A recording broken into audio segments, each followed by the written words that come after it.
Honorable members, let us pray. Almighty God, we humbly beseech thee to look with favor upon this Parliament of the Republic of Ghana. Grant that it may perform its high duty as in thy sight. Give divine guidance to the President of the Republic. Endow members of Parliament and ministers of state with discernment and vision, integrity and courage, that through the labors of government, this land and people may be well and truly served, and that good purposes for the common human life be realized in our midst.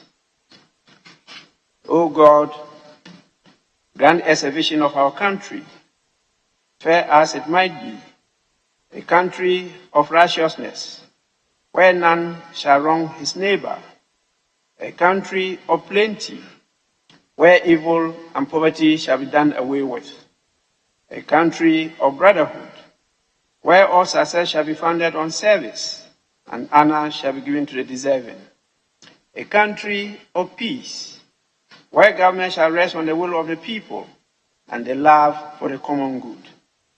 Bless the efforts of those who struggle to make this vision a living reality. Inspire and strengthen our people, that they may give time, thought, and sacrifice to speed the day of the coming beauty of Ghana and Africa. Amen.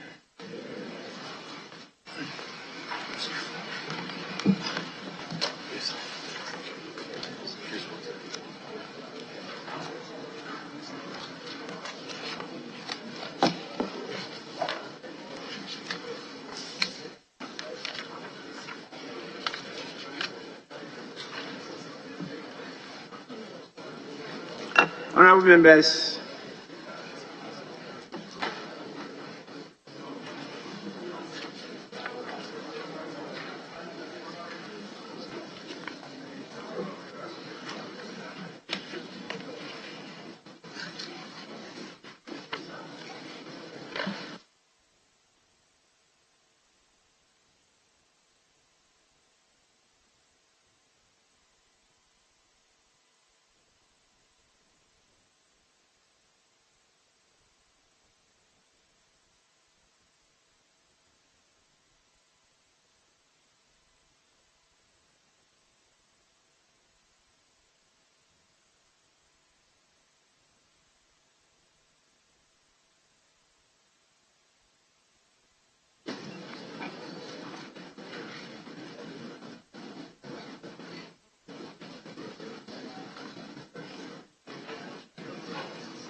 Honorable members,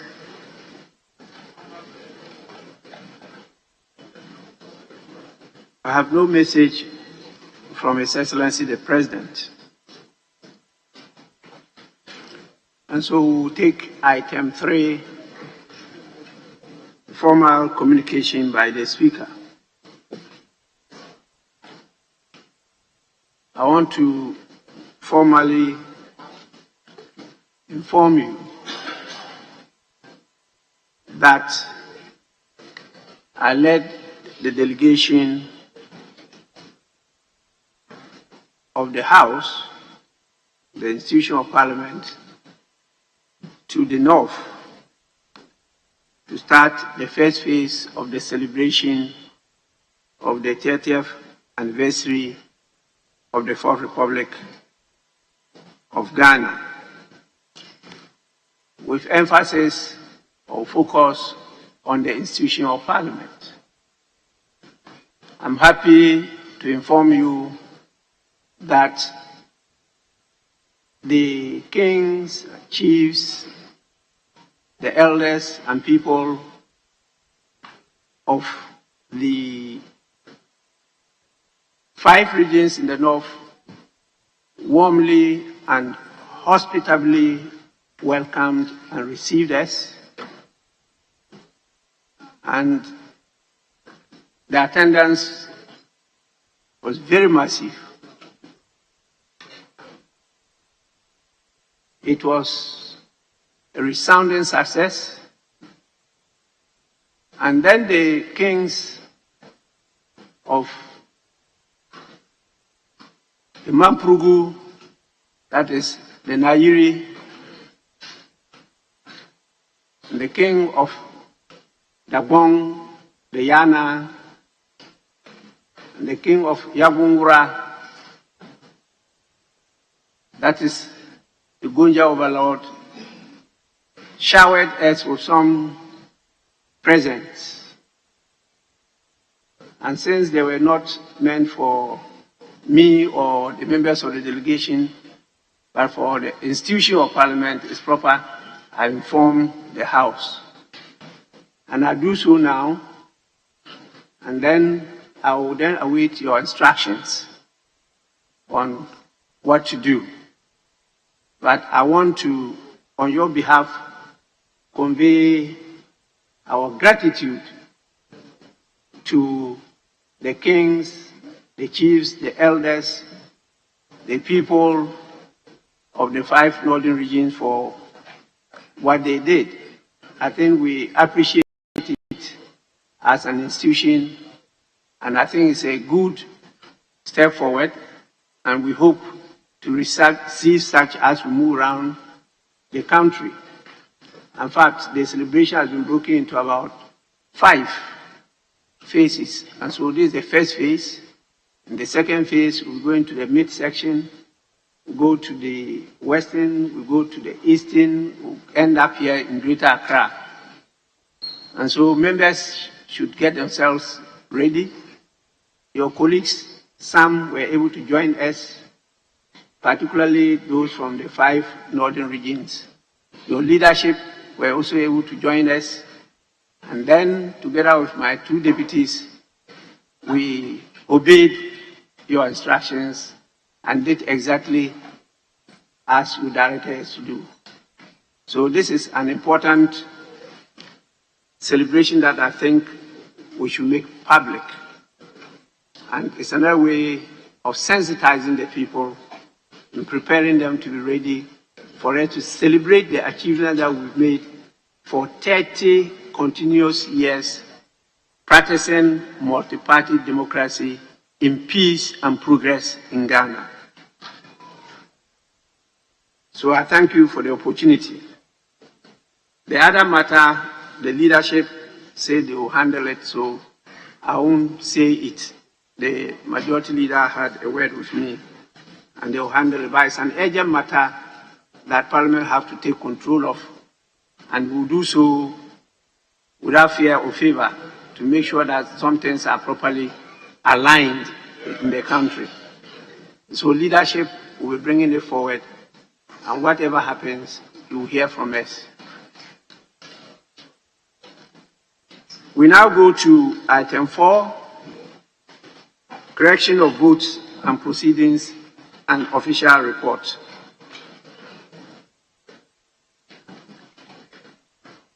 We start with the votes and proceedings of Tuesday, 20th June 2023. Page 1, page 2, page 3, page 4,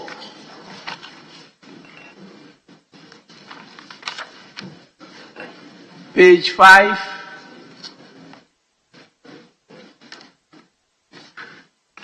page 6, page 7,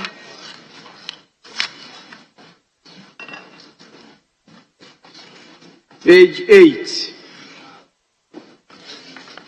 Yes, Honorable Blackwell. I'm most grateful, Mr. Speaker. Right now, Speaker, at page 8, item number 5, the King of Jordan, His Majesty Abdullah II bin Al Hassan. The bin should be a small b. The King of Jordan, His Majesty Abdullah II bin Al Hussein. from their official website. That's how it is captured. So if the table office can cross-check that, Mr. Speaker. You said the bin should be a small b. Yes, the bin, Al Hussein, the bin, yes, the BIN.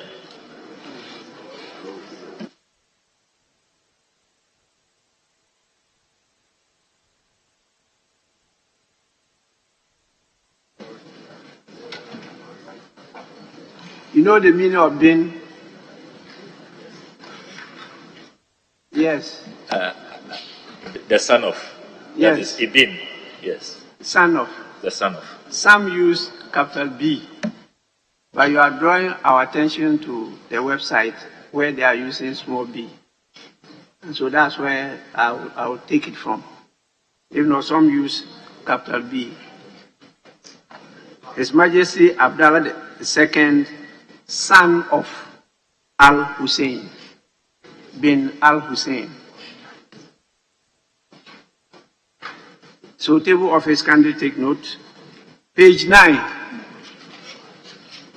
Yes, Honorable Blackwell. Well, Mr. Speaker, at page 9, item number 6, the visiting official delegation, the American Institute for Resource and Human Development. There should be a comma before incorporated. American Institute for Resource and Human Development, comma, then incorporated with a full stop. So just a comma has been omitted. Since it is an organization which visited us, and this being a house of record, I just thought that we should capture the name of the organization more accurately. I'm grateful, Mr. Speaker. Well, table office, could you check up on that? Well, this one is certificate of registration. What is captured there? And that's what you put on. Page 10.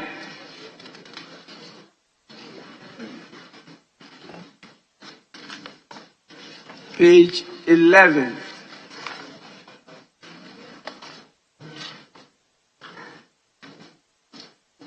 Page 12.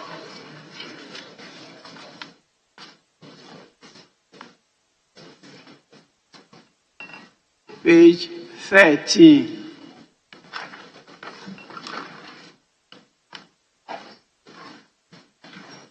Yes. Speaker, Majority Chief Whip. if you may indulge me, going back to page 11. Speaker, the referral, the financing agreement between the government of Ghana and IFAD, and the thrust of it is on rural opportunities, sustainable profits, and environmental resilience. And Speaker, you appropriately referred to the Finance Committee and the Committee on Food and Agriculture. I just thought that we should, because of the element of environmental resilience, if you may, we could get the Environment Committee leadership. I see it as quite a number of items, but the environmental resilience aspect of it is so critical to the facility. And if you may, we could add the Environment Committee, the leadership. Speaker. Well, this intervention is out of order. What we are dealing with is what actually took place. So we are just correcting what took place. Now, if you want some addition to be made, then that will not be correction of votes and proceedings. We will do that in under another item. Page 12, page 13, page 14, page 15,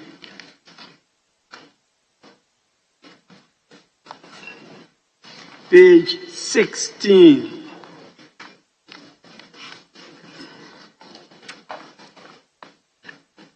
Page 17.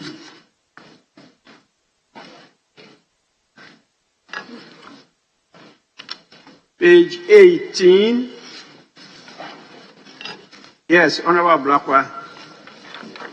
I'm grateful, Right Honourable Speaker. Please, at page 18, item numbered XXII,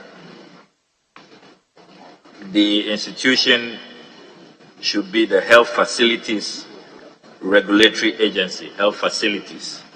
That's what this House created, not Health Facility. Yes, Honourable Member, you are right. Table office, can you take note? Page 18.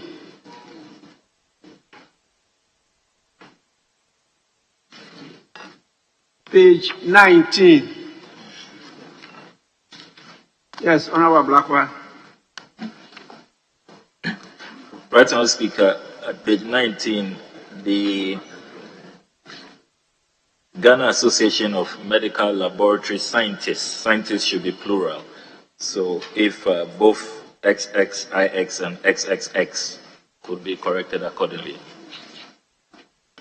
Ghana Association of Medical Laboratory Scientists is the association of all of those medical laboratory scientists, not only one scientist, as has been captured here. I'm grateful, Mr. Speaker.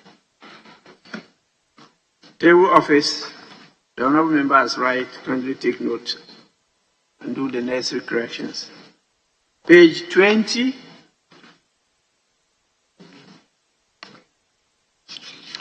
Page 21.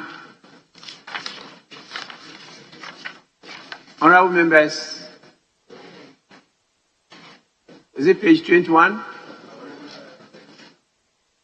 Speaker, I just wanted to draw the attention of table office to the fact that yesterday the Environment Committee had a meeting with EPA, and that is not recorded. Sorry? Yesterday, the Committee on Environment, Science and Technology had a meeting with the Environmental Protection Agency, and I thought that would reflect in the records of the proceedings. Well, this is administrative. You have to follow up to see whether you have submitted any such report to the table office. If the report is not submitted, when it arrives, it will be captured in the next votes and proceedings as having been held yesterday. So my information is that they haven't received any such report from the committee yet. So page 21, that's the end. In the absence of any further corrections, the votes and proceedings of Tuesday, 20th June 2023 are hereby adopted as a true record of proceedings.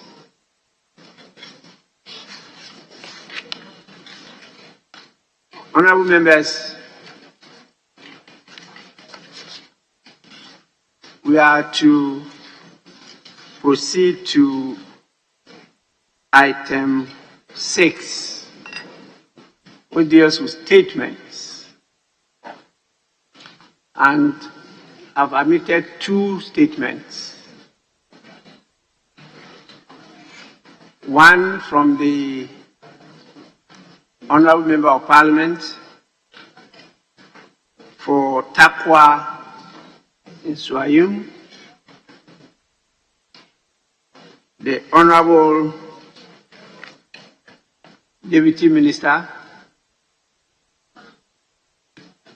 your own good friend,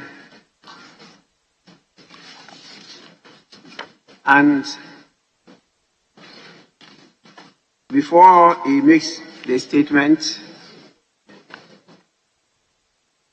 I want to acknowledge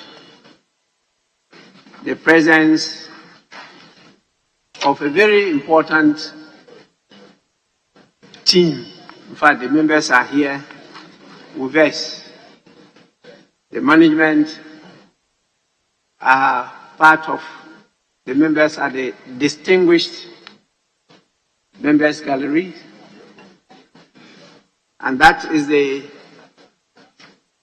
team that are the champions of the league this year.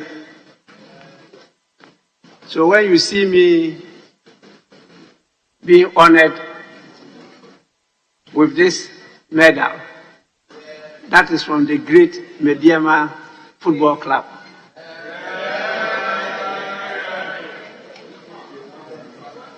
So they are here to present their trophy to the whole House, the institution of Parliament. And since, yes, I'm privileged to be leading the institution, I happen to have the first experience. And I accepted on your behalf to be the patron of the club. So we have leading them the whole president of the Ghana Football Association, Mr. Kurt Okreku is leading the management team with the players who are up at the public gallery. You can see young, gallant football club members. Mediama Football Club. And I'm the proud patron of the club now. So the president is, where is he seated? Yes, it's over there. Then we also have, apart from the president of the GFA, we have the president of Mediama, Mr. Moses Ama, who is the one who stood up. We also have the board chairman, Dr. Anthony Obing, popularly known as Tony Obing, Dr. Tony Obing. He's the board chairman. And we have one of the board members present, Mr. James Esilfi. We had the head of communication, Mr. Patrick Akuto. We have the head coach, number one, Augustine Evans Adoti. He is now, you can see, he's a young man who is coaching them. So far as the league is concerned, he is now coach number one. Congratulations.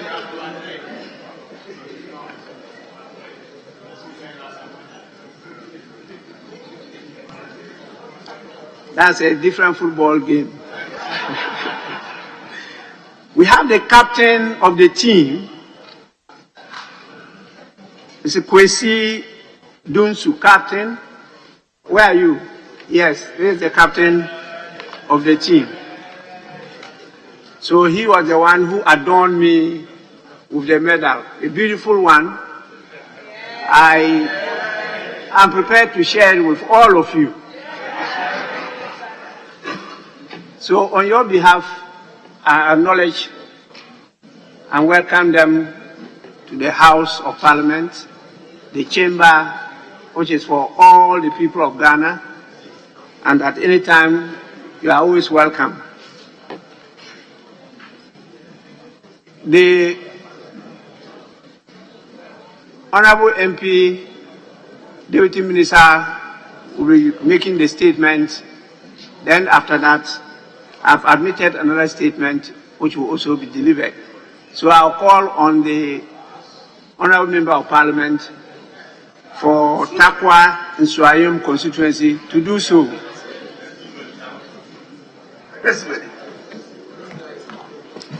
Right Honorable Speaker, thank you very much for the opportunity to make this important statement. I rise at this moment on behalf of the good people of Takwa to congratulate Mediama Sporting Club for making us proud.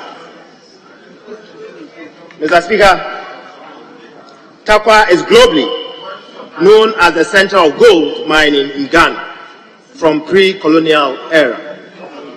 The enclave hosts 5 large-scale gold-producing companies and the country's sole manganese-producing mine. According to the Ghana Chamber of Mines report, the enclave accounted for some 40% of total gold produced in 2021. Mr. Speaker, Takwa and Obuasi must serve as model cities for the future to at least cover up the much touted resource curse hypothesis. Mr. Speaker, various literature have made us consciously aware that revenues from the exploitation of non-renewable resources are by nature ancestral. Mr. Speaker, as the famous Paul Collier at Oxford, a key mineral revenue strategy is for governments and stakeholders revenues that can provide the greatest social and economic return. Mr. Speaker, above synopsis have been the rock on which the collective vision of the people of Takwa and Swahim is hinged. This vision has been simplified as Takwa after the mine. This is an ideology which seeks to various stakeholders of coming days where we may not have the known finite reserves in commercial quantities, and in a nutshell, may compromise the sustainability of our local economies. Mr. Speaker, since I assumed office as a Member of Parliament and the first board chairperson of the Minerals Income Investment Fund, I've always reiterated the point that mineral revenues should be ring-fenced and not slammed into the consolidated fund.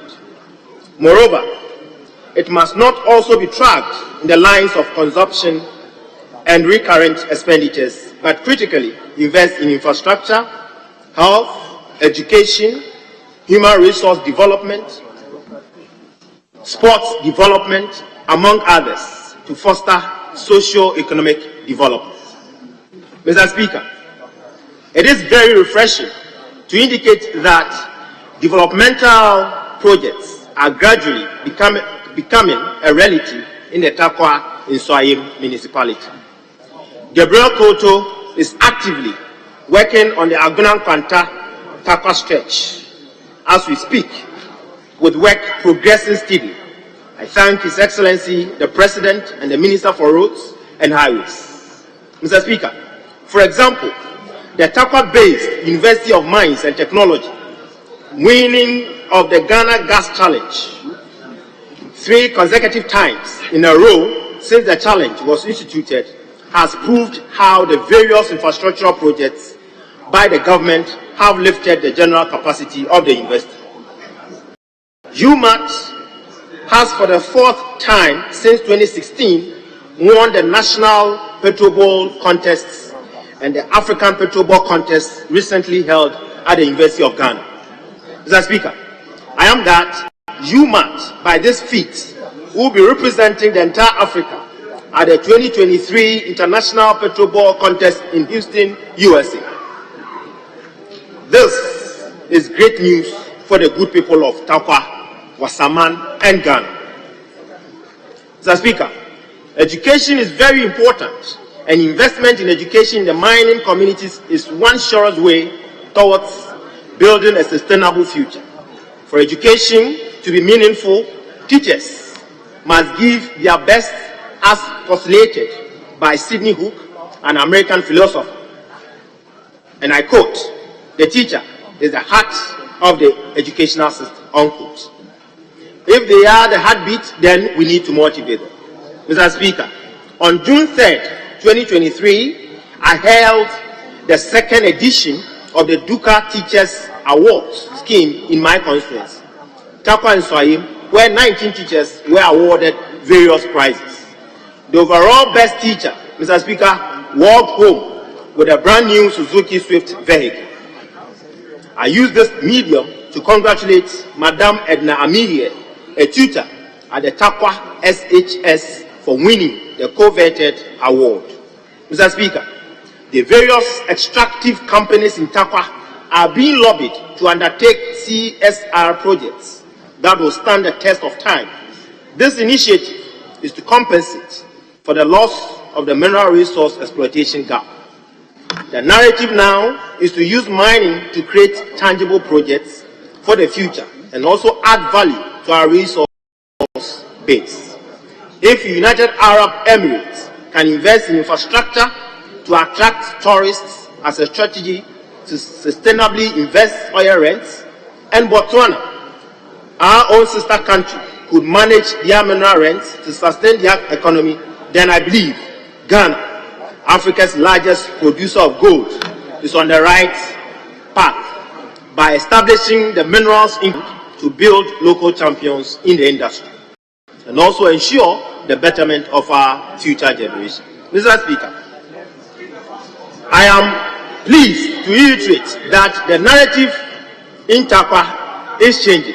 Mr. Speaker, when I assumed office in January 7, 2017, Midiema Sporting Club had to play all their home games out of Takwa due to non-availability of standard pitches. This really affected their fortunes. However, through the benevolent support of His Excellency Nana Addo Dankwa Akufo-Addo's government, Mr. Speaker, I facilitated the construction of the Dompim AstroTurf through GMPC in 2020. The construction of Akon Park, which became Midiema's home grounds in 2019 through Goldfields Ghana Limited. The construction of the Cyanide AstroTurf through Coda in 2022. The ongoing construction of Simpa AstroTurf and the reconstruction of the 10,000-seater capacity TNA Stadium with an amount of $16 million through Goldfields Ghana Limited. Mr. Speaker, apart from its rich mineral resources, Takwa in the Wasa-Fiase traditional area of the Western region is also rich in sporting talents. When it comes to soccer, various Takwa-based clubs strive to achieve laurels in the past without success. Mr. Speaker, some of these clubs were Gold Stars, Takwa United, Wasaman, Insuta National, Mobile Stars, Dachi Stars, GAG, Socceroos, and Real Takwa United. It was the Takwa Gold Stars that made the town taste some elite football with a short stint in the then Division 1 Football League in 1979. The team was unfortunately relegated to the second division the following year in 1980. The Takwa Gold Stars produced football great personalities like Afrane, Kalilu Dramani, and Opokunti, who later became the captain for Kotoko and Ghana Blasters.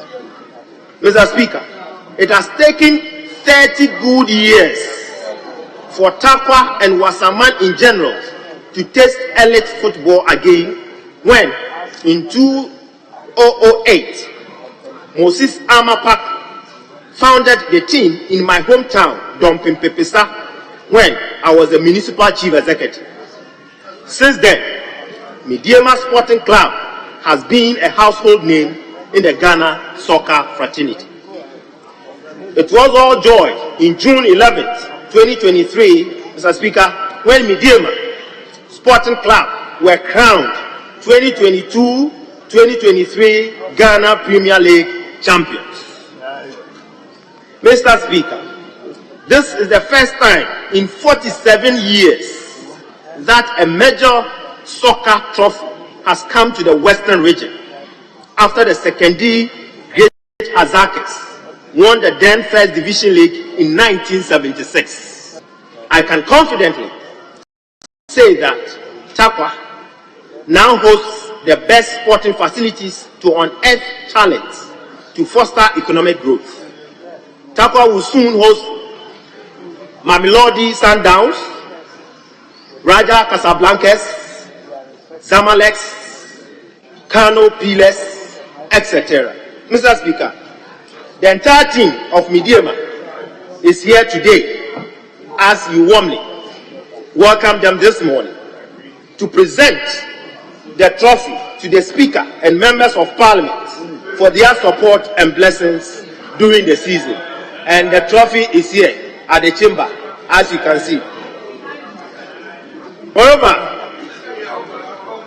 Mr. Speaker, Mediama will be representing Ghana for the CAF Championship, and it is our plea that Ghanaians will give their support to the team for a successful tournament. I thank my constituents, Nananom, institutions, and Ghanaians in general for the support they rendered to Mediama Sporting Club during the league games to achieve this laurel. Mediama Sporting Club, congratulations, and Wasserman is proud of you. I thank you, Mr. Speaker, and the entire House for your attention. We are grateful.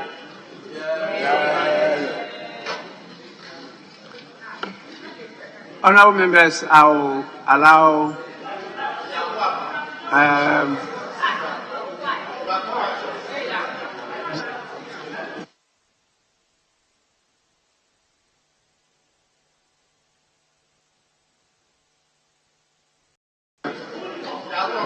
I will allow 2 from each side of the House, and then a leader each. It will be 3 from each side of the House. We are going to listen to 6 contributors, and you have to make comments. Make sure that there are comments and they are short. And so from this side, I think from my left, I can see 4 of you, but we'll only be taking 2. So I'll definitely look at the ranking of youth and sports. Honorable Wayomi. Then I'll give you the opportunity.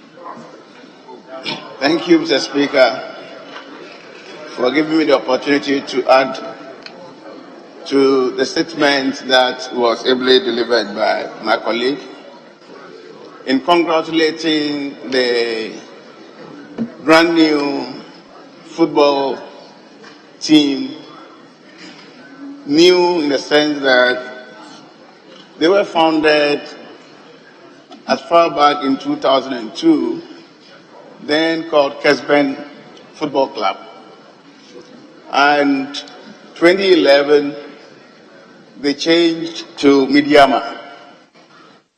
They actually went through a lot to get to where they are currently. Knowing very well the challenges of our Premier League development, we know resource has been a challenge for the owners of the clubs. They've all the time had issues getting funded and have had occasions of applying to government for support variously. Mr. Speaker, having chalked this feat and having made the people of Takwa and of Wasi so proud, those are the additions of football. And I must bring to the front burner the benefits of having such successes around the communities or towns and villages where they are located. The businesses in Takwa and Obuasi, anytime this football team moves, they move with people. Therefore, the hotels there make business. The restaurants there make a lot of business. And so anytime this club wants resources, they should be ready to support them. Anytime the club owners are asking for support in terms of attendance at the various fields of play, they must come out in their numbers. The resources are so much needed that these clubs must always make it, and it has its attendant effect in terms of positive turnout, in terms of business. And so I think that, Mr. Speaker, as they have made it now. Other clubs must take a cue from it. I remember when Wafa was making it in the Premier League. Mr. Speaker, I was always happy because anytime I visited home, I had testaments such as, oh, business was good. Those particular weekends. Why? Because anytime Wafa was playing in their home field, definitely they move with people, they move with so many activities, and businesses in my area got boosted. And so there's a need for all other clubs who currently are faced with challenges in terms of funding. Also make sure they invest a little in such clubs to give them free adverts and to also attract others to patronize their services who travel from far and near and maybe on other business trips. I'm sure Midiama would have brought many customers to these service providers in Takwa who probably may not necessarily be sports fans, but because some may have visited those facilities because of football, may have maybe by oral transmission give some good reports about such services. So as a result, anytime you are in those areas, you patronize those services. So business, football must always move in tandem. And so there's the need for the club owners to also be out there and talk about their clubs and the successes and open up and be quite transparent in terms of what comes in and how they are spent. Because that really is a challenge. And I hear a lot of them complaining bitterly this time around, knowing that it's in a way affecting the performance of those clubs. Calling on government for support is good, but they might not get everything they want from government. And so there's the need to improve on the marketing strategy and then also get to know those who benefit directly from the movement of these clubs so that at least they can be afloat in terms of funding. They are going on the continent to defend the name and continue to make Obuasi and Takwa proud, make Ghana proud, make all of us very proud. I believe they will do it. But then there's a need for all to contribute. And so let me congratulate Goldfields for all the support so far given them. And then of course I'm aware of the new stadium being built, which is costing about $16 million. Yes, all in your home ground. And I think all of this will facilitate and open the place up for many other businesses to thrive. Mr. Speaker, I think the challenge facing many of the clubs today is funding. We've talked to all of them, and they are really not happy. And so I would want them to take advantage of the movement and then attract funding into their activities. Thank you very much, Mr. Speaker, for this. Honorable Yao Guama.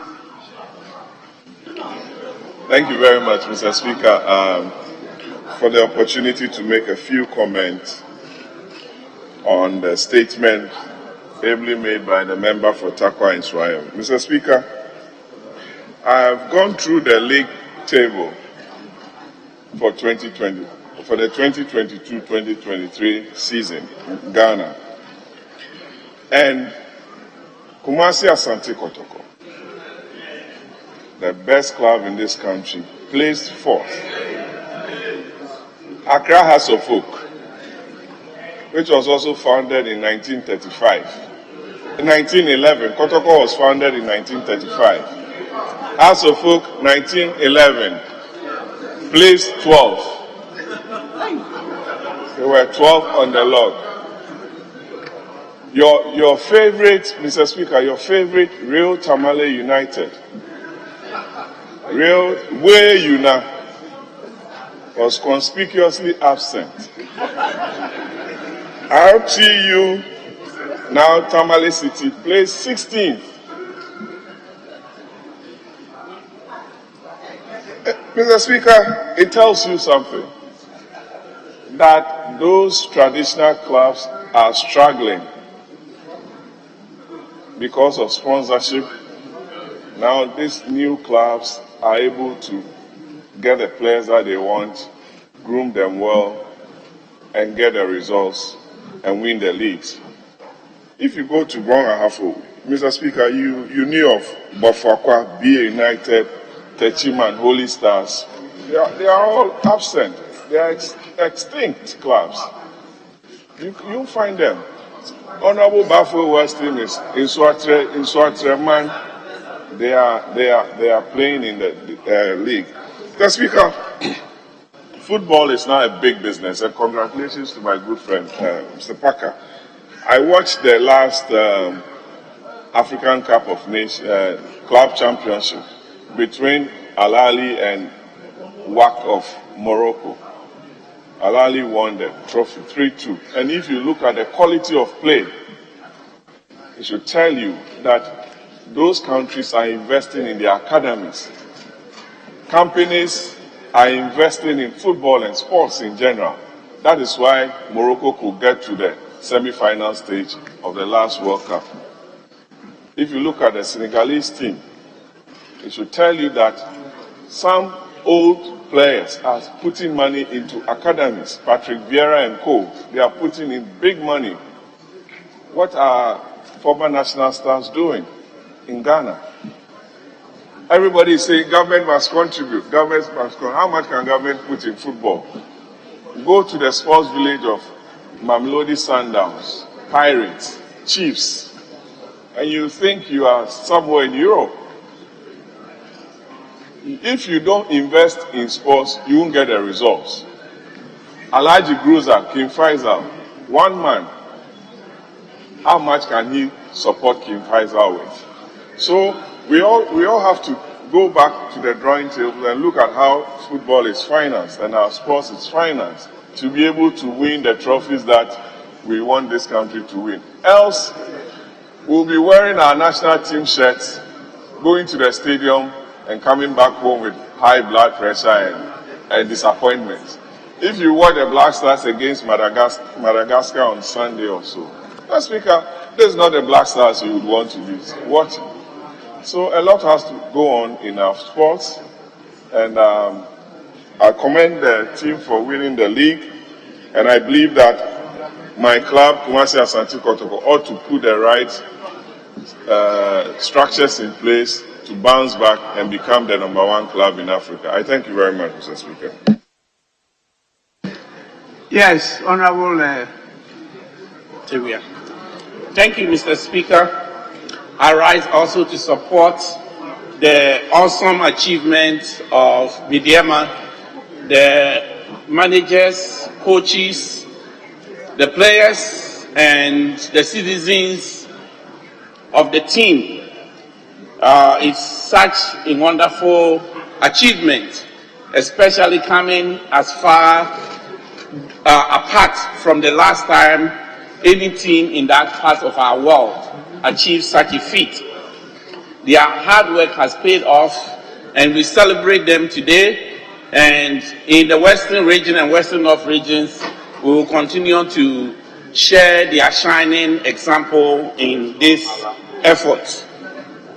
It is wonderful that soccer continues to be a unifying opportunity for us as a country, because regardless of our differences politically and ethnically and many other factors, soccer continues to unite us. And therefore, if a team has achieved this accolade, we need to really share in their accomplishments.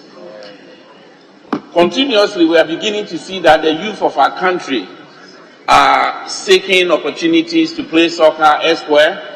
And when one breaks through and gets to Europe or some other part of our world where they pay them significantly, it trickles down to the whole community. The work of Stephen Appiah in his old school, building facilities for others and so forth, is a good example, and many more that all of us can allude to. It's giving opportunity for employment to many people, and so we want to share in this feat so that these players can actually shine and continue this significant effort. Mr. Speaker, I'm also concerned about the issue of Frefre Kobo. the issue of just calling our players to go and play because they don't have money to camp them, to give them the facilities that are critical for their success. So let's go to Nsuaim, let's go to Aboso and get some players there and go and play. We have gone past that stage. Soccer is business. Soccer is business.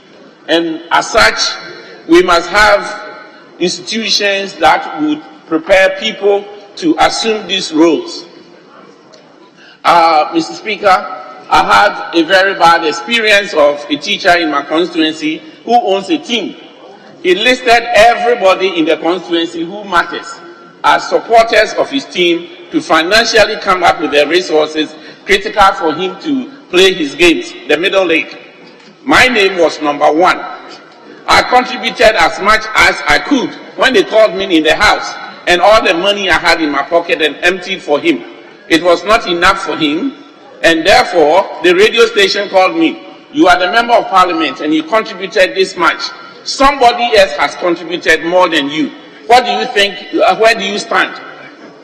And Mr. Speaker, the consequence is something that can be discussed in chambers, but it's just an illustration of the fact that our teams are not resourced well, and as a result, many of them come up with all kinds of funding schemes so that they can get resources critical for vehicles to travel, for places that they will stay, and many other things that are critical for them. So, Mr. Speaker, I call upon corporate Ghana, the banks and individuals with resources to see soccer as a business and therefore invest in them, rather than situations where everybody is called upon to donate money and sometimes they don't have it and the issues that come with it. But there's also the issue of fair play. Many teams continue to say or argue that they have been unfairly treated in the outcomes of their games because of bad refereeing and some other factors that could militate against their success in these games.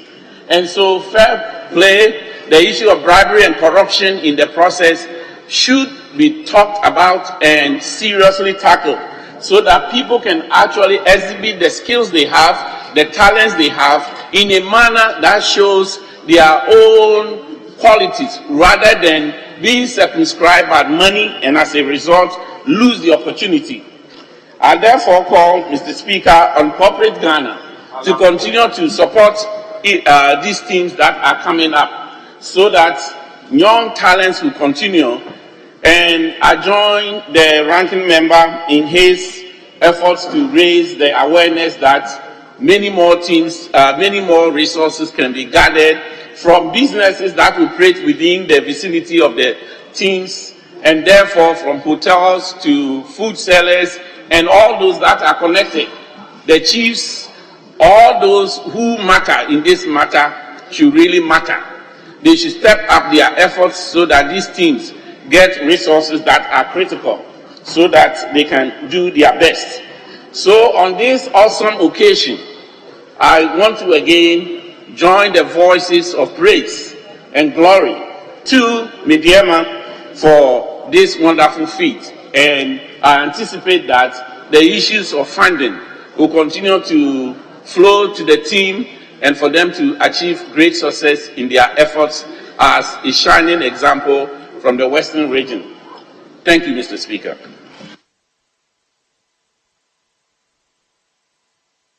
I finished from the left. I'm now taking the gender card on the right. This is sufficient notice for you to resume your seat. Now, I have two ladies.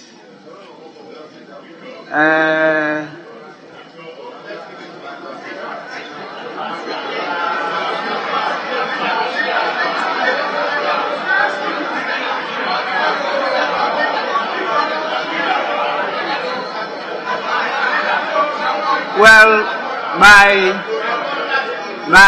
by the custom and practice of the house, seniority counts. So I will give the opportunity to my daughter, who is senior, not because I don't respect the junior, but that's the practice of the house. And so once the two of you are on your feet, seniority counts, so senior first. So honorable member for Domi Kwabinya.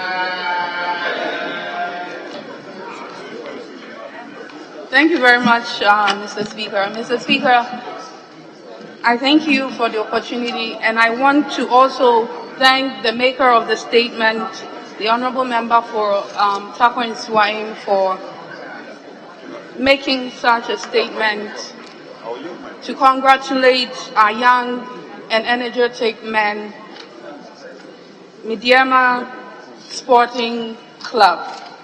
I want to add my voice to the congratulatory messages that had already been stated on the floor by colleague members of Parliament.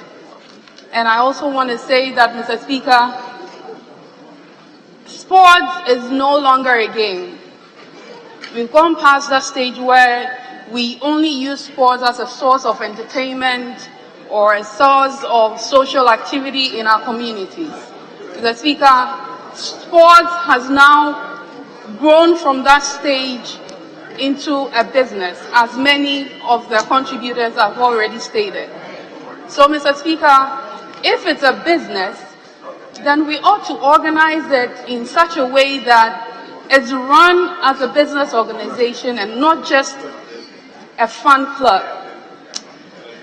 Mr. Speaker, I am happy that our young men here have put in a lot of effort to bring home this medal, and it's an achievement for the whole nation. It's an achievement for us as mothers. It's an achievement for us as fathers. And we want to see them rise higher and higher on the game. Mr. Speaker, having said that, I want to make a statement emphatically that our universities must start grooming our young men and women in sports. Mr. Speaker, if you go to the Western world now, one of the courses that are challenging and that are more competitive are courses in sports. Mr. Speaker, an example is the United Kingdom. I have a nephew there, and he gained admission into Leicester University. And as usual, as a traditional person, I was like, okay, so what course are you going to read over there? I was expecting the usual law, the usual medical program, or accountancy, or something of the sort. The young man just told me, Auntie, I'm going in there to read sports management. And I was amazed. I was like, so after that, what are you going to do with it? I'll say, Auntie, there's a lot that you can do with it anywhere in the world where there's sports. So I took time and read about all these courses that are being offered in the universities. Mr. Speaker, gone are the days where we saw footballers as school dropouts, people who cannot be maintained in the mainstream academic structure. That's where we see them playing on the fields. Mr. Speaker, I think as a country, that is one of the reasons why His Excellency the President putting a lot of effort in making sure that we have these astroturfs in our various communities to identify talent at an early stage. Mr. Speaker, even placement in secondary schools in the Western world is based on whether one wants to do mainstream academics or wants to be an athlete. So schools students are chosen into various schools, top schools, and some of them get into these top schools because they get scholarships, because they play soccer, or they play basketball, or they play any other sport, or they're into swimming. Mr. Speaker, I think that we have to encourage our young ones here in the schools as well. Let's all play a part as parents, as members of parliament, as leaders in our communities to erase that perception that if my son tells me, Mommy, I want to grow up to be a soccer player, it means you are a failure. No. If we manage it well as a country, and already we have that international recognition nation or worldwide, we would be able to make sure that we have the right athletes, we have the right players who would be bringing us glory and bringing in foreign exchange to boost our economy as well. Mr. Speaker, I want to end by saying a big congratulations again to our young men, Midiama Sporting Club, for doing this country and all of us this honor. I thank you. Yes, leadership, minority. Right, Honorable Speaker, I rise to thank you for the opportunity to contribute to this statement made by our colleague on the occasion of the crowning of Midiama Football Club as winners of Ghana's Premier League. I want to take the opportunity to to congratulate the team, the management, and the GFA for this feat. Mr. Speaker, on a lighter note, that statement I have is 7 pages, but I can only see Midiama's attributes on 2 of the pages. So I'm not exactly sure whether our colleague was overexcited, and I think if I were in his shoes, I would be equally excited. But I thought at least 4 pages for Midiama would have been good. Mr. Speaker, we've all heard about the woes of Ghana football, and ever so often we hear people saying people must put in money. Mr. Speaker, how do you put your money? Who on this planet puts your money into a venture when you are told that officiating is problematic, facilities are problematic, the training regime is not fit for purpose, and there's no clear route as to whether, even if you invest 10 cedis, whether you even get your 10 cedi back. So, Mr. Speaker, until we have a system where Ghana football gets these issues resolved, it is going to be difficult. It's not as if Ghanaians don't have the ability to invest in football. That is why I take the opportunity to congratulate those who have risked to invest in this venture, especially those who have invested in Midiama, as a result of which this glory is coming. But, Mr. Speaker, I would encourage GFA to look at this. It is common, it may be wrong, it is common knowledge that the quality of the infrastructure in at many of the places is not fit for purpose. For instance, if you were to have a football club in a region and the players are as good as anything, you need to be able to conduct or organize your football matches in such a way that people who are actually going to the stadium to watch the match are safe, and then 2, you will be able to get your gate fees. But we don't have enough stadia in this country that can have that organized properly. So infrastructure is a good thing we should look at. The quality of the training, Mr. Speaker, including this morning, if you were to tune into many media houses, they spend 95% of their time telling us details of football clubs elsewhere in the world. They mention names, I don't even know what the names mean. They have the ability to tell the price of the boot a player wears in every club, but very little about Ghana football. Why is it so? So maybe the media also need to take this, and interestingly, almost every Ghanaian is affiliated to a football team abroad, and majority of them have never even traveled outside of this country. Why we are so passionate about other people's football at the detriment of our own is something we should all find out. Coaching, Mr. Speaker. What are the quality, what quality of coaches do we have in the country? My senior colleague, Honorable Adjoa Safo, just mentioned something. That is a situation where people actually go to acquire better experience and knowledge in football-related things, management, coaching, and other things. You don't become a better coach simply because you played football for a long period of time, because it's not merely about knowing how to kick the ball, but it's a series of things, even physical training and other things, the nutrition, whatever makes people fit to be able to play football for a period of time. We need to work on those things. Officiating, Mr. Speaker.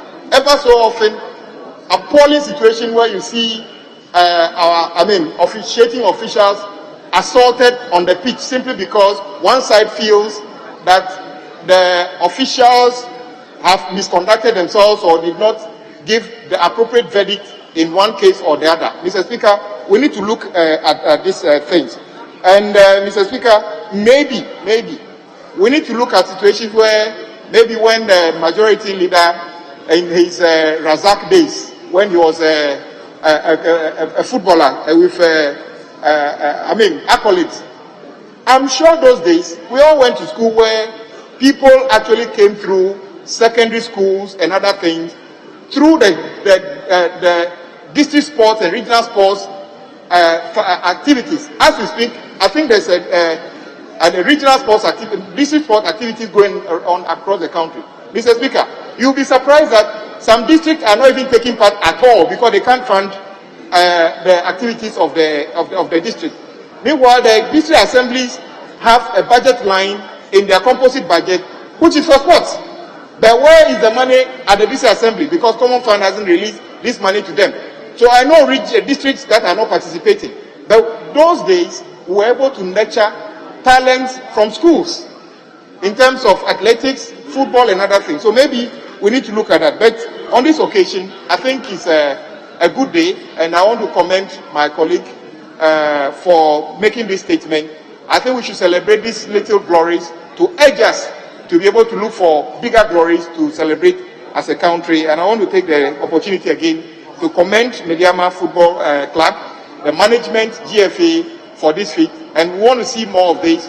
Hopefully, one day, we can raise our football to a level where we will be more concerned about wearing the Mediama Football Club t-shirt rather than wearing Manchester United Football Club t-shirt. I think I'll be happier to see many people wearing Kotoko has t-shirts than wearing Arsenal or what do you call it, Manchester, because those are the ways you are investing in somebody's football at the detriment of your own. Thank you very much, Mr. Speaker, for the opportunity. Majority leadership. Speaker, if you may indulge me, I would rather yield to Dr. Frida Prempe. It's your indulgence. Yes. Now you have your bite.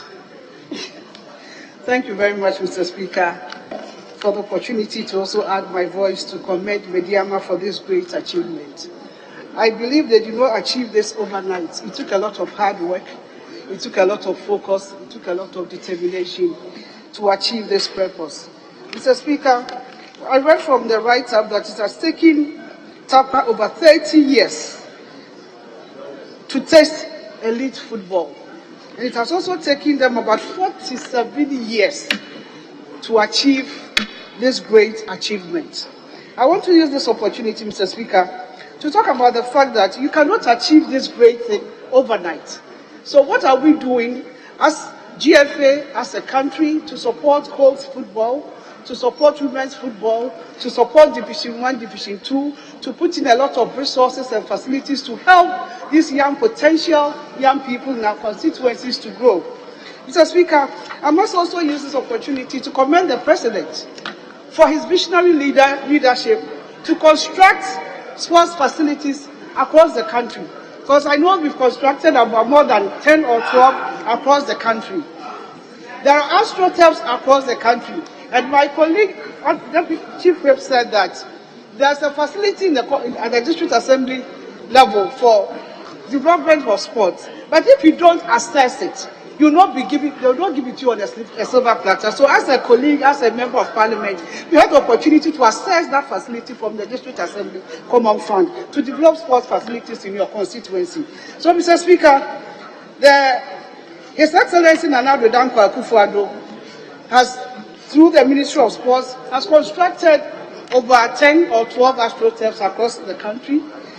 The construction of Akun Park, which became Mediama's home grounds in 2019 through Goldfields. They also have another astroturf constructed by Koda. There's another one ongoing at Simpa.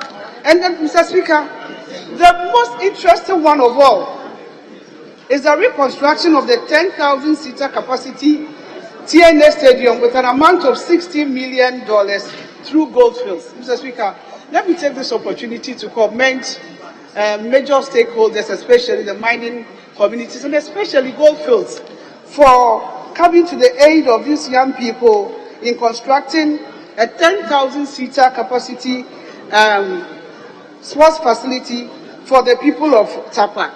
Mr. Speaker, I also want to use this opportunity to challenge other mining companies in our various communities. And I'll use this opportunity to talk to Nimon Ghana in my constituencies to also come to our aid and support sports facilities in the constituency. I have had the opportunity to get one astroturf from DMPC as well, but we hope to develop more in the constituency and for that matter in Ahafo. Mr. Speaker, I want to urge young people that sporting activities, sports in general, whether lesser known sports, whether football, whatever sports facilities, it's become a business entity as it stands now. So if your ward, if your child, if your children develop interest in pursuing any of these sporting activities, like the lesser known sports or football, whatever it is, we have to encourage him or her. But we cannot encourage him or her when the facilities are not even available for them to train. That's why it's important for all of us collectively to commend the President for this visionary leadership and ensuring that sports facilities are constructed across the country. Mr. Speaker, I also want to thank the maker of this statement, Honorable Mrekuduka, for showing exemplary leadership in his constituency. He has done so much in the constituency in the area, not only in the area of sports, in the area of education, in the area of health, other social amenities. If you read through the write-up, you can see that he has done a lot for his constituency, not leaving sports facilities out. I want to commend him for this achievement and to also encourage him to do more for the good people of Tapa. Mr. Speaker, it is also interesting to note that the Midiama Sports Club is not one of the big names in sports when it comes to Premier League. We all know the Kotoko, we know Hearts of Oak, we know, as for my own Bofa Patano and the BA Brahaf United, we are even out of the equation now. But the big names, now it's sport. Football is not about big names. Football is about skills development, it's about training, it's about facilities, it's about putting the right people on the pitch. It's not about saying that Honorable Mrekuduka is my favorite, so he has to play. When Honorable Mrekuduka cannot take a penalty shot. So we should go back to our trainers, we should go back to our coaches, we should go back to GFA and ensure that the right people are put on the pitch to play. Recently, Ghana played against Morocco, and of course, the results were not too encouraging. So I will urge the GFA, I will urge the team to lift up their game as we proceed to the next round. Mr. Speaker, on this note, I would want to thank the maker of the statement, commend the Mediama FC for making Tapa Insuayem proud, for making their Member of Parliament proud, for making Ananum proud, for making all the sponsors proud, for making the stakeholders proud, and for going all out to tell the whole world that it doesn't take just big names to achieve what you want to achieve, but it takes hard work, it takes perseverance, it takes dedication, it takes focus to achieve whatever you want to achieve in life. So, Mr. Speaker, on this note, I thank you for the opportunity, and I once again want to congratulate the team for this achievement. Thank you, Mr. Speaker. Honourable members, on behalf of the House and on my own behalf, I want to congratulate our colleague, the Honourable George Mrekuduka, for the statement and for leading the champions of the 2022-23 league, the great Mediama, to the House. I also want to thank the management, particularly the spirit behind the team, the main sponsor, the originator, and to call on the House to come to his aid. You have emphasized the need for us to invest in sports. I want to see that in you. I don't only want to hear it. And so I want to, on your behalf, commit the House to going with them all the length to the continent to ensure that they win the African Cup for Ghana. This I will proceed to enforce. Whether you say aye or no. And so when they approach the House through the Speaker, I will know the means I'll use to get the investment from you to the club to ensure that they get the necessary resources, the necessary logistical support, and the necessary motivation to surprise the continent by winning the cup. Yes, I'm a patron.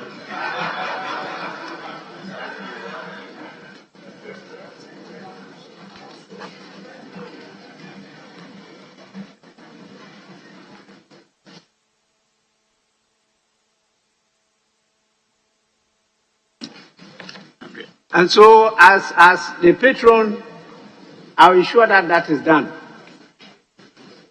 So, Mediama LC, I want to assure you that the House is with you. And I'll proceed to pledge, which you can take up from me anytime, an amount of 100,000 Ghana cedis now to support your activities.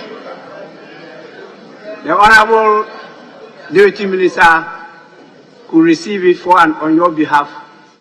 And please, this is the time to celebrate. This is the time to enjoy and to refresh and to motivate and incentivize yourself for the task ahead. We are with you. Congratulations, congratulations, and congratulations. And I end with this statement. A thing of beauty is a joy forever. Mediama SC is a thing of beauty and it's a joy forever. Football is a thing of beauty, it's a joy forever. Let our hearts be where our mouth is.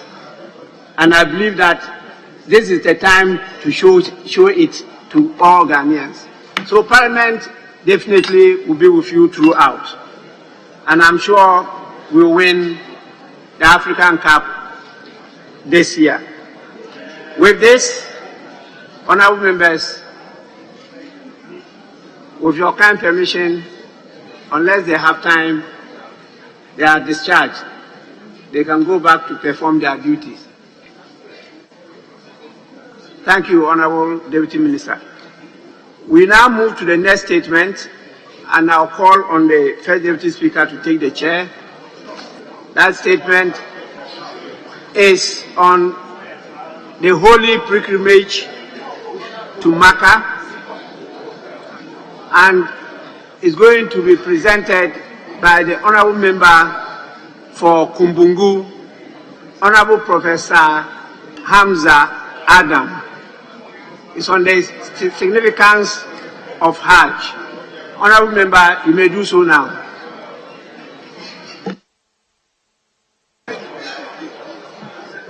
أعوذ بالله من الشيطان الرجيم بسم الله الرحمن الرحيم. In the name of Allah, the most gracious, the most merciful. Mr. Speaker, the Almighty Allah constantly opens up to mankind seasons of mercies and accumulated rewards. Among those seasons are those in every second and minute, those within hours, those within months, and in fact those observed annually. as we gear towards the end of Islamic calendar, the month of Zulhijjah, embedded in it is the season of annual glory from Allah, hence the significance of Hajj. It is important to note that Hajj is one of the 5 mandatory pillars of Islam, for that matter, the 5th pillar. This year, Hajj occurs from approximately 26th of June to 1st of July 2023. To this end, Ghana pilgrims commenced departure to the Holy Land of Mecca, Saudi Arabia, from 9th of June 2023 to perform Hajj. Mr. Speaker, Hajj is defined as the annual pilgrimage to the sacred house of Allah, Kaaba, in Mecca, Saudi Arabia. All Muslims that are physically and financially able are expected to perform it in at least once in their lifetime. Every year around the globe, over 2 million pilgrims visit the Holy Kaaba to perform Hajj, a 5-day event observed in Zulhijjah, the last Islamic month. Performed in the sacred state of special garments, ihram. Pilgrims at this holy state are strictly forbidden to engage in acts including arguments, violence, sexual activity, and even trimming or cutting of hair and nails. Pilgrims are therefore advised to adopt a calm demeanor and composure throughout the pilgrimage. The Almighty Allah says, quote and unquote, وَأَتِمُّ الْحَجَّ وَالْأُمْرَةَ لِلَّهِ, and perform complete the pilgrimage and the visit to Mecca for Allah. This is from Al-Baqarah chapter 2 verse 196. Mr. Speaker, pilgrims start to benefit greatly from Hajj. Among the key benefits derived from Hajj include: at Hajj, pilgrims wear plain white clothes. Men wear draped, seamless, and unstitched clothing, while women wear plain white dresses and headscarves. The idea behind dressing simply is to iron out any differences in wealth and status. It makes Muslims feel the real importance of life here on earth and the afterlife by stripping away all markers of social status, wealth, and pride. In so doing, pilgrims portray the real essence of Islam: total and unconditional submission of one's will to the will of Allah the Almighty. Mr. Speaker, Hajj is an effective tool for atonement and to clean the slate of one's mistakes and shortcomings of the past. Prophet Muhammad, may peace be upon him, said, quote and unquote, one who comes to the house for Hajj and avoids all sins, he returns as he was on the day his mother gave birth to him. Bukhari and Muslim is the source. Mr. Speaker, Hajj also sends a strong message of brotherhood, love, and unity, which makes the importance of Hajj in Islam even stronger. Allah says, quote and unquote, all believers are but brethren. Hence, make peace between your two brethren and remain conscious of God, so that you might be graced with His mercy. Quran verse 49, chapter 10. The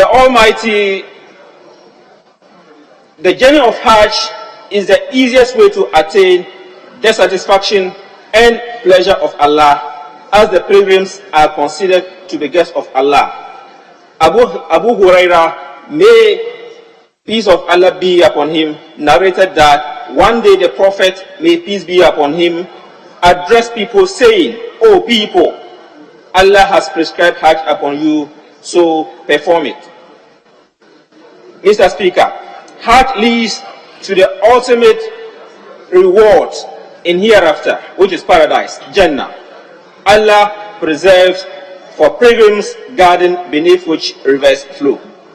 The Almighty Allah said, quote, the Messenger of Allah said, quote and unquote, the performance of Hajj, the performance of Umrah, and the performance of Umrah is an expiation for the sins committed between it and previous Umrah. And the reward of Hajj, once accepted, is nothing but paradise, Jannah. Mr. Speaker, Hajj is encompassing in its nature and with real state of servitude of the oneness of the Almighty Allah, in the sense that it has all the elements of the other pillars of Islam in it. For instance, testifying that there's no deity worthy of worship but Allah, and testifying that Muhammad, may peace be upon him, is a servant and messenger of Allah, is one of the fundamentals of Hajj, which in essence is the first pillar of Islam. Observing Salah in every aspect of Hajj is the second pillar, and sacrificing by slaughtering the prescribed animal for Allah during Hajj is a core of Zakat, which in essence is the third pillar. And fasting of all prohibitions that guard one's Hajj is the fourth pillar. And Hajj as the fifth pillar, which in real sense summarizes all the pillars of Islam. Mr. Speaker, given the significance of Hajj, it is important for government to take steps to make Hajj cost affordable to Muslims. Cost of Hajj this year in Ghana is one of the highest in the sub-region, of approximately 75,000 Ghana cedi, a dollar equivalent of 6,500, an increment by approximately 100% from last year. This has led to less patronage of Hajj this year, while others have found alternative routes, including going through our neighboring countries, such as Nigeria, Togo, and Burkina Faso, to be able to embark on this very important spiritual journey. Mr. Speaker, Hajj education is also necessary in the country, as many people who undertake Hajj are not properly educated on the principles, guidelines of Hajj. Very aged people still force themselves through the process and end up not having the energy to perform the Hajj. Mr. Speaker, Hajj board should be devoid of political interference in order to give them the freedom and independence to perform their functions. Political interference heavily affects the activities of Hajj and goes a long way to mar its effectiveness. Mr. Speaker, Hajj indeed is a source of salvation to mankind, and I therefore call upon the Hajj board and all relevant stakeholders to do more to reduce the cost of Hajj, as well as ease the burden of Muslims who avail themselves to this important spiritual journey. In my candid opinion, I trust that Hajj plays a significant role in developing people into constructive citizens and not spectators. May the Almighty Allah accept the Hajj of all Muslims embarking on the journey this year. Mr. Speaker, I'm most grateful for the opportunity. Thank you very much.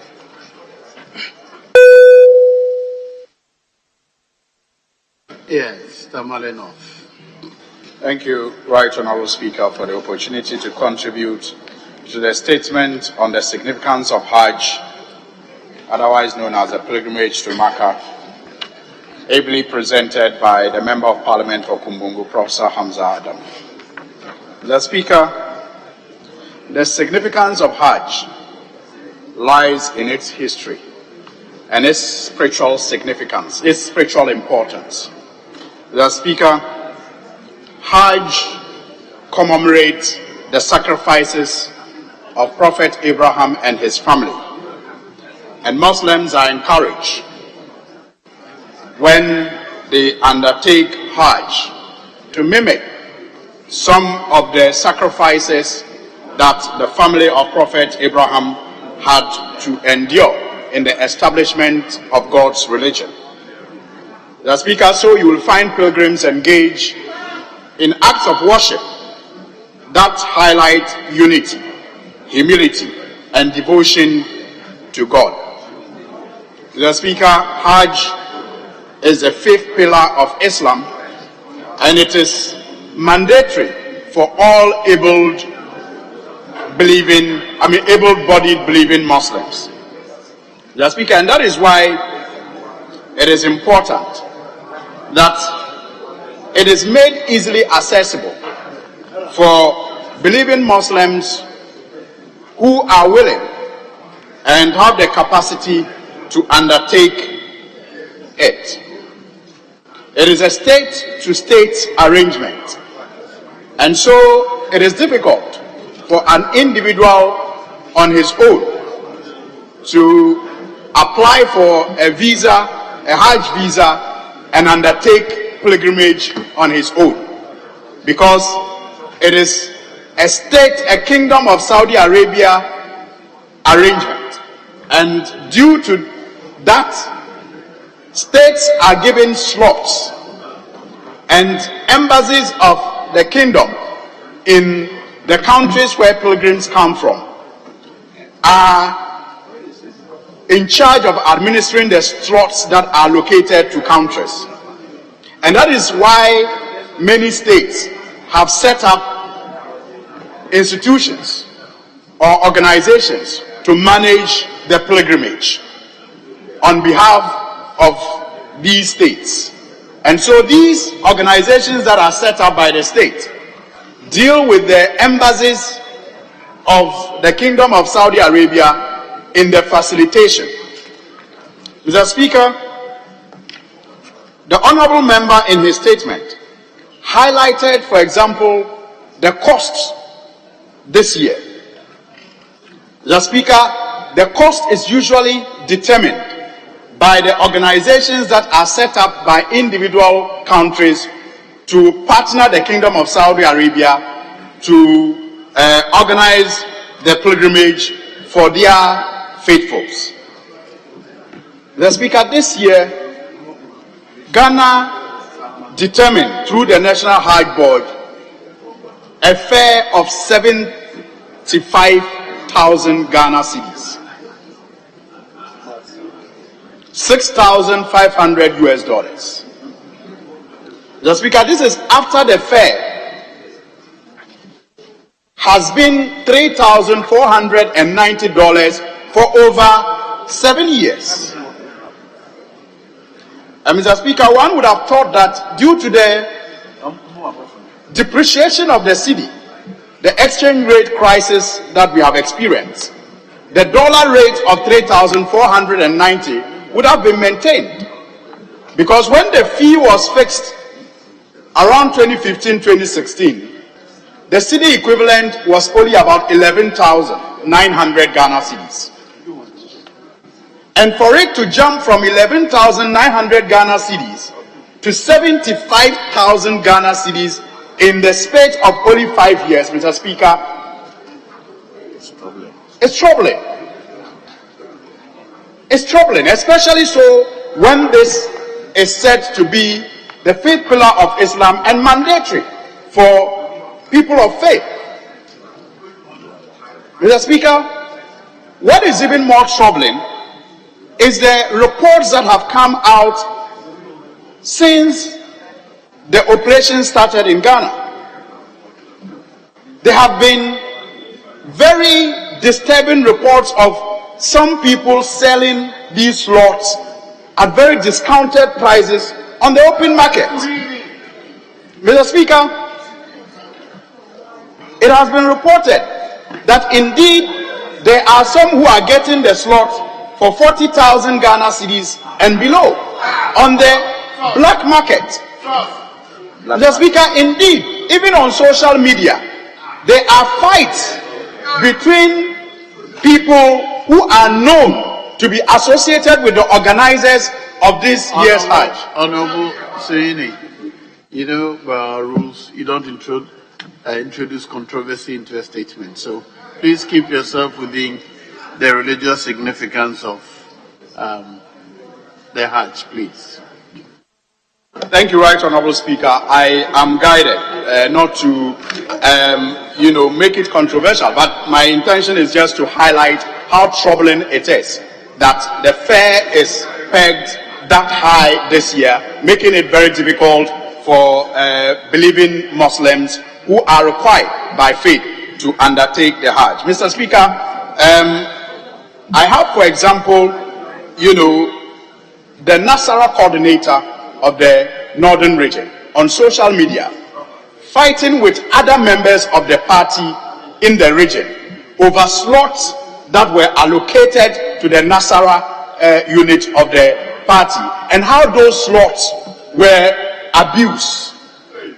It's there. It's in the news. And I'm saying that, Mr. Speaker, for us to make sure that Hajj is made easy for people of faith, we need to ensure that the structures that are put in place are run fairly and they are done above board, such that we will not even need to quote the fares that are out of the reach of the ordinary believers, where people will have to engage in buying these same slots in the black market. Mr. Speaker, I want to reiterate the point that Hajj is a fifth pillar of Islam.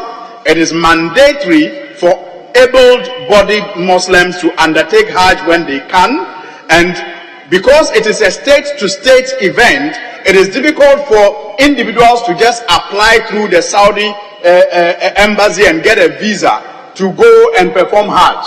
And so the national organizations that are put in charge of organizing these yearly pilgrimage must do so with the mind that this is service not just to humanity but to God, and they must do so with honesty and with truthfulness, and they must do everything possible to make it easy and to make it less costly for Muslims to undertake a pilgrimage every year. This year's one, Mr. Speaker, could have been better, and I thank you for the opportunity.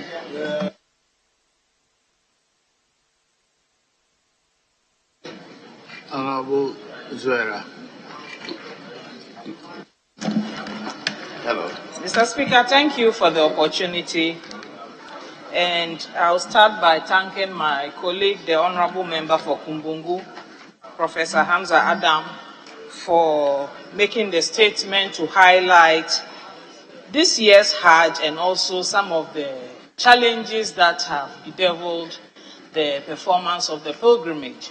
Mr. Speaker, Hajj indeed is the fifth pillar of Islam, and it is prescribed for Muslims who are able and can afford to perform the pilgrimage. And upon performance of the pilgrimage, every Muslim would realize that the pilgrimage is not just about prayers, but it also tells the history of Islam and the history of religion.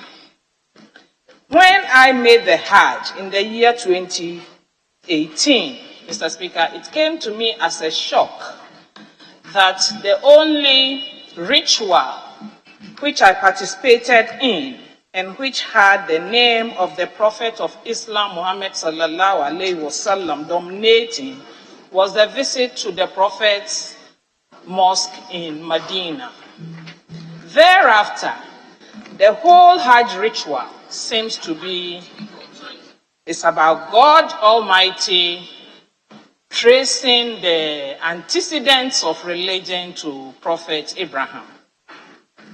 It tells us that Islam is the prophet. Islam is the religion of old.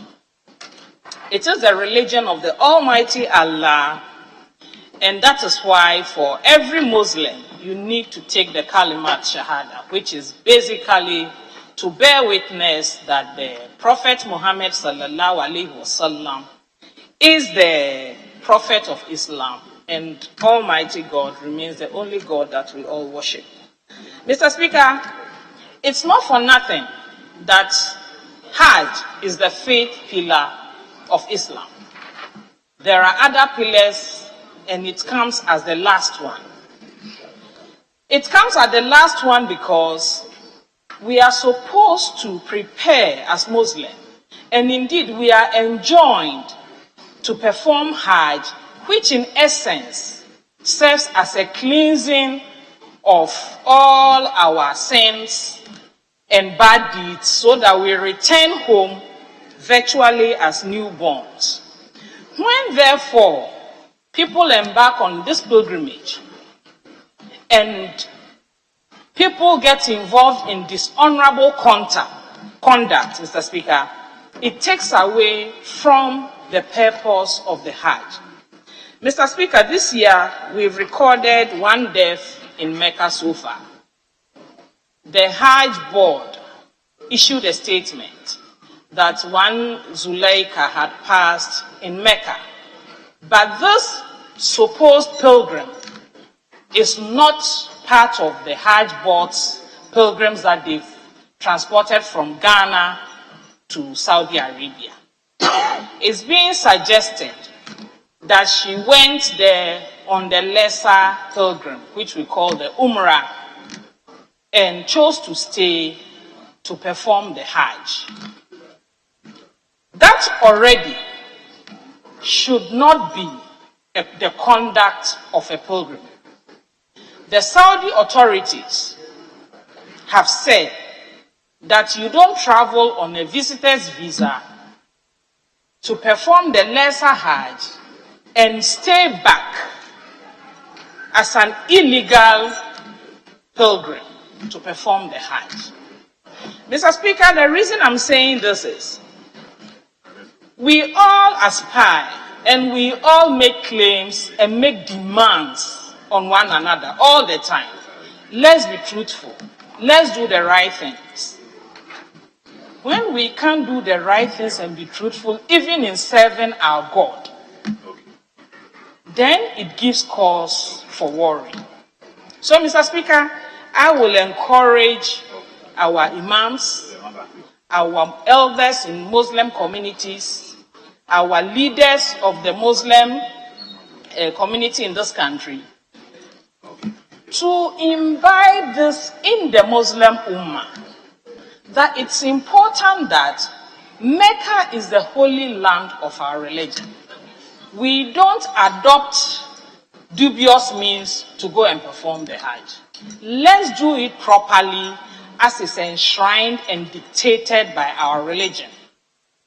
Our religion is practiced strictly by the dictates of the Quran and the deeds and workings of the Prophet, which we call the Hadiths. And the Prophet said, when you are able to, the Quran says, when you are able to, in your lifetime, at least perform the Hajj once. So when you are not able to, I don't think it imposes any responsibility on you to try to use means that takes away from the whole aura of the Hajj to do that. So I will encourage us Muslims to abide by these dictates. When we do that, we make things easy from everybody. Clearly, if this woman violated her visa, you would expect, and it's only natural, that the Saudi authorities will put in more stringent measures in issuing visas to people who will subsequently want to perform the Umrah. So let's do the right thing. Let's do Umrah by all means. But let's come back if we want to perform the Hajj and go through the proper route to perform the Hajj. Mr. Speaker, with these few words, I want to say thank you very much for the opportunity. And once again, congratulate my brother for such an important statement. Thank you. Yes, Honorable Moses. Thank you. Thank you. Thank you, Mr. Speaker. Mr. Mr. Speaker, for the opportunity to comment on the statement made. Mr. Speaker, is to congratulate our mothers and our fathers and brothers who have been able to go to this Hajj expedition, and also to commend government for its continuous support for ensuring that Hajj every year takes place and Ghana participates. Mr. Speaker, before the Hajj expedition, our brothers and fathers and mothers in the Islamic religion do fast. And it is that time that we all believe the Lord Almighty opens the windows and then the doors to listen. And it is a peaceful period, a period where prayers to the Almighty God hears and does it for countries, for families, for individuals, and for the growth and the peace of countries. I commend Islamic fraternity for engaging in such exercises to support the growth and the peace of the country and the peace with which we all live together. I have attended some of these occasions where the fasting period is celebrated and the prayers that they give is all intended for the good of this country. Mr. Speaker, I will also wish that when such important statements are made, I believe that comments made must be solemn. Comments made must be such that this house, which is a house of records, will make comments that have evidence and we can prove. In fact, we all know the social media situations.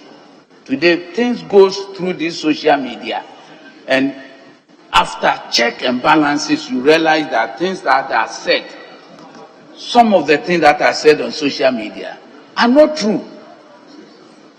We've all been victim to some of these situations where social media issues pop out, and afterwards, evidence shows that they are not true. I will plead with colleagues. You seemingly have some immunities, and when we speak in this house, we are not challenged.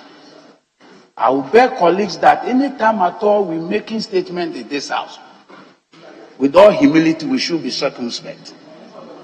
Such a situation and such an important occasion like Hajj, bringing the countries together, bringing everybody together, when you come and you are commenting, I think that we should be a bit circumspect.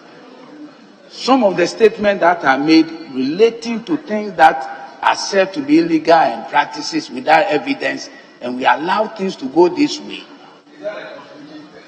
Mr. Speaker, I think it is not best for this house. And for me, this is my comment. Such occasion like this with such an important statement made relating to religion, I think we should be circumspect. I thank you for the opportunity, Mr. Speaker. Very well. The last one will come to you. I'm grateful for the opportunity to contribute to this statement made by my good friend, a member of parliament for Kumbungu. And let me commend him for taking up this challenge. When it was time for fasting, he made a statement on this floor. And today is about Hajj. So I commend you for this consistency. Indeed, Hajj, we are told, is one of the pillars of Islam. The question to ask is, what are the other pillars of Islam? The first pillar of Islam is what we refer to as kalima, in other words, shahada, bearing witness that there's none but Allah. The second pillar is for you, having accepted that there's none but God, to do the 5 daily prayers. The third one, Mr. Speaker, is zakah, alms giving.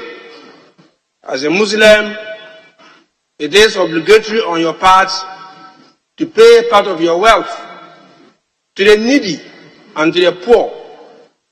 Indeed, the Quran mentioned 8 categories of people who are supposed to benefit from zakat. Mr. Speaker, when you move away from zakah, the other pillar is fasting. And we all know what we call fasting. And the 5th one is Hajj. Mr. Speaker, I want to concentrate on the rituals that our fathers, our mothers, the pilgrims perform or go through when they go to Hajj. Mr. Speaker, those of us from the West Africa countries, when we go to Mecca, the first place we normally want to land is Medina. And so that when you move from Medina, you move to a place called Mikat. It is at Mikat that, Mr. Speaker, you have to take a bath, a spiritual bath. And after taking the spiritual bath, you now wear 2 pieces of cloth, one over your shoulders and one around your waist when you are a male. Mr. Speaker, that is very, very significant. Whether you are the the king of this country, whether you are the president of this country or a president of any other country, once you are a Muslim and you want to perform Hajj, it is obligatory on your part to wear those pieces of cloth. Indeed, Mr. Speaker, when we went to Umrah this year, we were privileged to have a word with one of the richest in the African continent, Dangote. And Dangote was in this fight, the 2 pieces of cloth, regardless his wealth. It tells you the oneness, it tells you the equality that God wants to portray to us. Now, Speaker, when you wear those 2 pieces of cloth from Mikat, all you do then is to start praising God and asking for forgiveness until you get to Mecca. Now, Speaker, what you do is you do what we call tawaf, going around the Kaaba 7 times. After that, you go to a place what we call Sarfa wal Marwa, where you run between 2 hills. There's no time to expatiate on that. Now, Speaker, after that, you perform some 2 rakahs at Kaaba, that is praying 2 rakahs at the Kaaba, and you are done with the first part of the Hajj. Indeed, that is what is referred to as the lesser pilgrimage. In other words, Umrah. When you do that, Mr. Speaker, you can now take off the 2 pieces of cloth. If you are performing a particular Hajj, we call Hajj al-Tamat. Hajj al-Tamat means that you wear the 2 pieces of cloth to perform your Umrah. After Umrah, you remove them. And when it is time for the Hajj proper, you now wear them. There are instances where you wear it throughout to perform the Umrah and to continue with the Hajj. But in this case, you are wearing it to perform Umrah and you remove it and you are a free person until it's time for Hajj. Now you take your intention as a Muslim that you want to perform Hajj and that you are done with Umrah. Mr. Speaker, when you start with the Hajj, you move from Mecca to a place called Mina. From Mina, you move to Arafah. And Arafah, if you go to perform Hajj... Hold on. Honorable members, having regards to the state of the business of the House, I direct that the House sits outside the regular sitting hours. Thank you, Mr. Speaker. Mr. Speaker, from Mina, you move to Arafat. And I want to state, for those who are listening to us and who are ready to go to Hajj, if you go to Mecca and go through all the processes without going to Arafah, your Hajj is incomplete. You have to be at Arafah from morning up to evening time. And you don't allow the sun to set whilst you are in Arafah. Then you move to another place called Muzdalifah. You get to Muzdalifah, you stay there until dawn. And at Muzdalifah, you pick pebbles. And then you move to a place called Jamra, where you throw the pebbles. And from there, Mr. Speaker, if you are strong enough, you come to Kaaba to perform tawaf and then go back to Mina. If you are not strong, you go straight from Jamara to Mina, stay there for 3 days, whilst you go to throw stones at Jamara for the 3 days. After that, Mr. Speaker, you come back to Mecca, perform tawaf, and you are done with Hajj. All this put together gives us some very important lessons. Mr. Speaker, the first one is that, like I said earlier on, wearing the 2 pieces of cloth, whether you are a king, whether you are the richest in this world, tells you that in the sight of God, we are all equal. Mr. Speaker, indeed, apart from the 2 pieces, not even a supporter, excuse me to put it this way, nothing on you. It's only those pieces of cloth that you wear. Mr. Speaker, one other important thing is that as Muslims gather there in their multitudes, we learn some kind of endurance, we learn some kind of patience. That we are able to do this together within all these days, and you will never see one Muslim quarreling with the other, because we are all before God. What is important is that as we leave Mecca to our various countries, we should still have that in mind. That it's important to still feel that wherever you are, there's God there. And so you endure. And so you be patient with your colleagues, whether a Muslim or a non-Muslim. Once we do that, Mr. Speaker, we'll have a peaceful coexistence. And that is what the religion teaches. The religion of Islam is all about peace. Mr. Speaker, I realize there's no time. And so I'll end it here and thank you for this opportunity, whilst I thank my colleague for bringing up this very important statement. Thank you, Mr. Speaker. The leadership want to make a comment on this one. Very well. That brings us to the end of statement time for today. Yes, what next? Honorable Speaker, I guess we are ready now to take item 5. But we've related appropriately. We want to limit the follow-ups, following the business we have. We want to limit the follow-ups to 1 question per member. For the follow-ups, so that with your indulgence, so that we can deal with the business at stake. You're applying for the standing orders to be varied or suspended? The standing orders will be our guide. So we have the interpretation of the standing orders. Rally is in your bosom, and I'm seeking your kind indulgence for us to vary it duly. Your application is noted.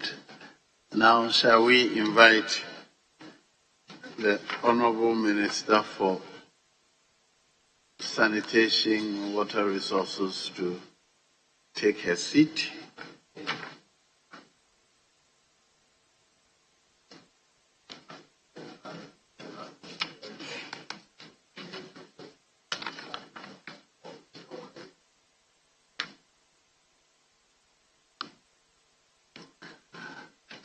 The first question, question number 291, is to be asked by the Honourable Member for Karachi East, Mr. Wisdom Gedusu.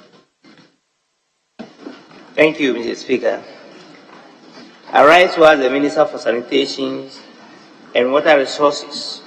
What plans the ministry has to install automated system to process water from the Uti River for the supply of potable water in large quantities to communities in Karachi's municipality, including those along the Uti River. Thank you, Mr. Speaker. Yes, Honourable Minister. Thank you, Mr. Speaker. Mr. Speaker, the Karachi East municipality is in the Uti region with Dambai as its district capital. Dambai's water supply system is currently dependent on groundwater wells, mostly mechanized water wells. Other sources of water include the Uti River, Volta Lake, seasonal streams, as well as hand-dug wells. There are about 25 private and public mechanized water wells in the municipality, but currently only 10 are in operation, and these 10 belong to the Community Water and Sanitation Agency. Mr. Speaker, the remaining 15 belong to private people, and CWSA, from this morning's discussion, is meeting them to help them work. Thank you, Mr. Speaker. The Ministry of Sanitation and Water Resources, through the Ghana Water Limited, has engaged Mrs. Puerto Inzac GmbH JV to develop the Dambai Water Supply Project. The project is being developed to meet demand up to the year 2045 for Dambai and its environs. The scope of the project includes the floating raw water intake facilities on the Oti River, the raw water transmission pipeline between the intake facility and the water treatment plant with a length of approximately 3 kilometers, and 11,500 cubic meter per day conventional water treatment plants, and drinking water transmission and distribution pipelines in the water supply area. Installation of standpipes and household water connections will be done as well. Mr. Speaker, negotiations between the Ghana Water Limited and the contractors are ongoing, and the project will commence as soon as all the statutory approvals have been obtained and funds secured for its implementation. Thank you, Mr. Speaker. Yes. Thank you, Mr. Speaker. Mr. Speaker, the Minister was right when she indicated in the answer that most of the boreholes drilled in a constituency are not operational, simply because getting water beneath earth is very difficult. I want to find out from the Minister, when will the ongoing negotiations between the Ghana Water Company Limited and that of the contractors be finalized for, and also the, like she said, statutory approval for the commencement of the Dambai Water Project, which is so key to have the, since Dambai is the regional capital of Bauchi region. Thank you, Mr. Speaker. Yes. Thank you, Mr. Speaker. Mr. Speaker, Dambai Water Project is a project on the heart of the President, because it's a new regional water system. And it's the vision of His Excellency that each region should have a major water project. We've met the contractors. They are still working on the funding. So as soon as they are through, we'll get the honorable member posted. Thank you, Mr. Yes, you can have one. Thank you, Mr. Speaker. Mr. Speaker, I thank the Minister for this vivid answer.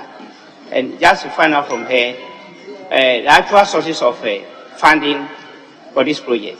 Thank you, Mr. Speaker. Thank you, Mr. Speaker. The funding is from Hungarian Exim. Thank you.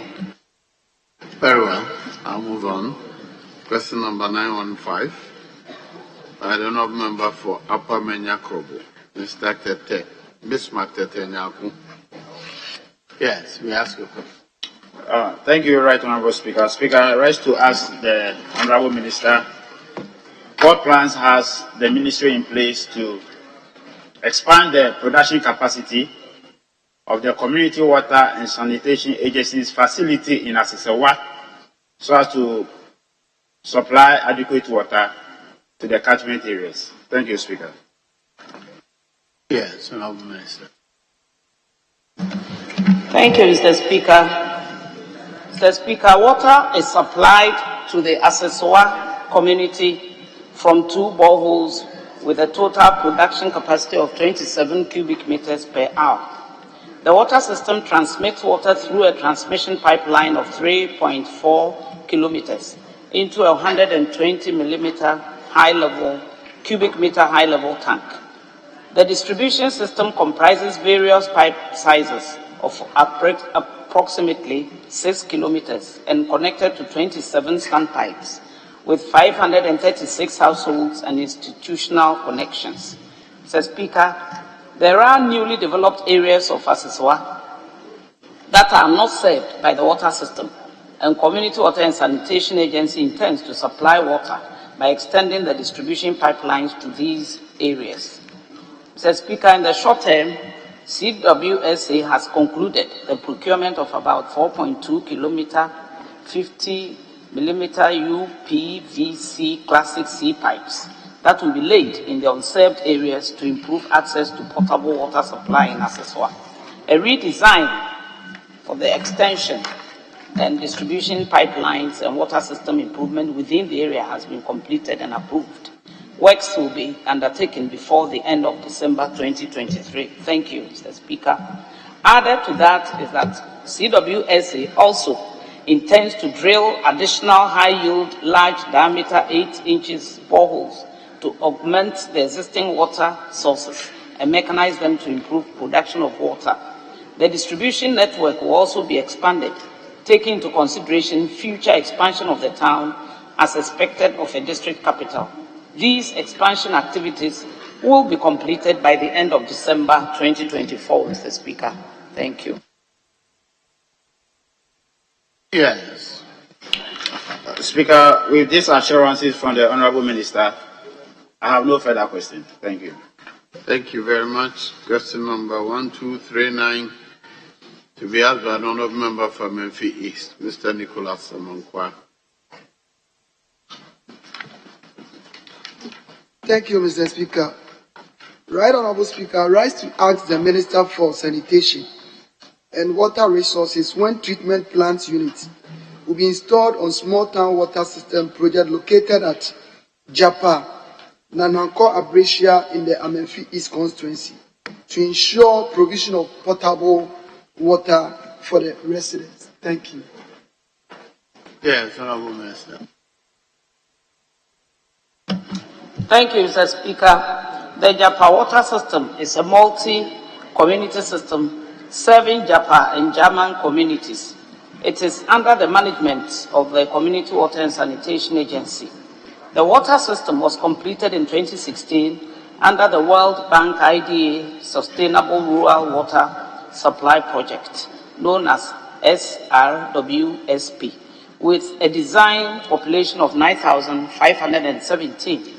The water system is based on the abstraction of water from 2 boreholes with a combined discharge of 22 cubic meters per hour and a storage of 150 cubic meter high level tank. There is adequate supply of water to meet the demand. To enhance water quality, a treatment plant was installed on the water system and it is functional.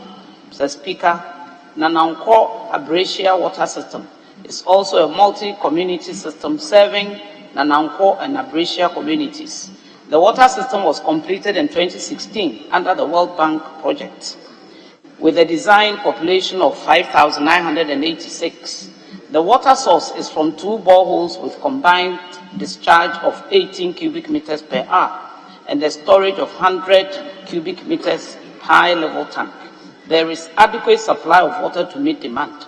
The community is currently in charge of the management of the water system, and all attempts to have CWSA manage the system has been resisted by the community.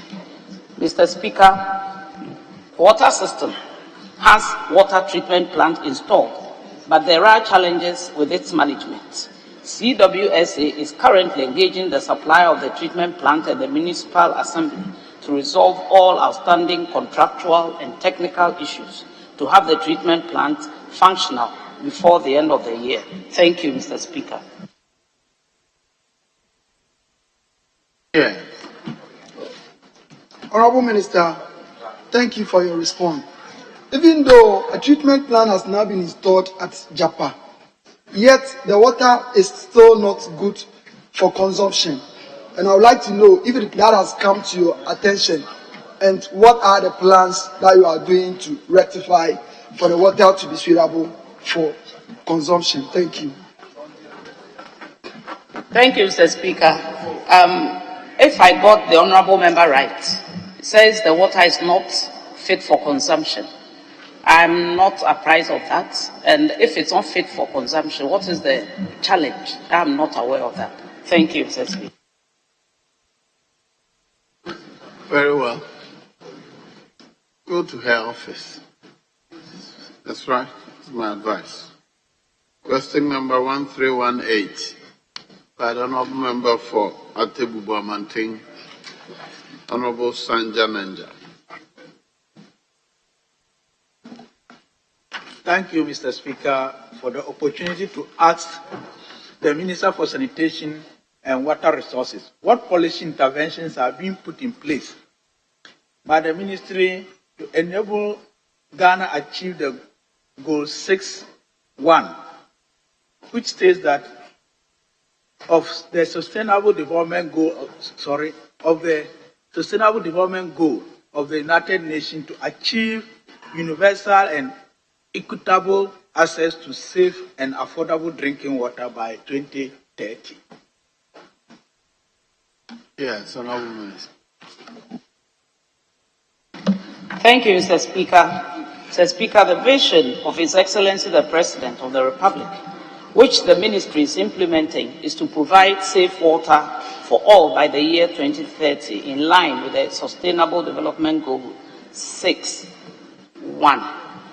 This is also in tune with the vision of the Coordinated Programme of Economic and Social Development Policy 2017 to 2024 of the government, which seeks to pursue policies and programs that will create an optimistic, self-confident and prosperous nation through the creative exploitation of our human and natural resources, operating within a democratic, open and fair society in which mutual trust and economic opportunities exist for all. The main strategic focus for attaining the vision is the government's vision, Water for All. And this is a program we are seriously undertaking. The import of the program is to bring water services to the doorsteps of the people through equal distribution of water projects, with each region benefiting from at least one water project. Mr. Speaker, the Population Housing Census 2021 indicates that access to basic drinking water services has increased from 79% in 2017 to 87.7% in 2018. And we are still expecting the current figures. The government will continue to make significant efforts to expand the water supply systems in all regions to meet the current and future water demands of the beneficiary communities. The Ministry, with support of sector stakeholders, has developed and launched the Ghana Wash Sector Development Program 2021 to 2030. We launched it on Tuesday, 13 June 2023. Honourable Minister, kindly hold on. The leader is on his feet. I will not understand why. His feet this time. Kindly resume your seat while. Mr. Speaker, the answer to the question number 1318, is very, very elaborate and covers over 3 pages of our order paper. Mr. Speaker, I just wanted, as was done by the Right Honourable Speaker last week, when he adopted a provision in the standing orders to a discussion that was going on at the time. Mr. Speaker, our orders provide in Order 1283, 128,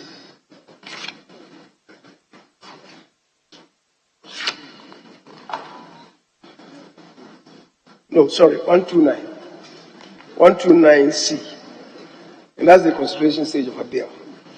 That if at the consideration stage of a bill, where an amendment appears on the order paper and exceeds 4 lines, it shall not be necessary for the member moving it or Mr. Speaker in putting it to read out the amendment, provided the place in the order paper where it appears is pointed out.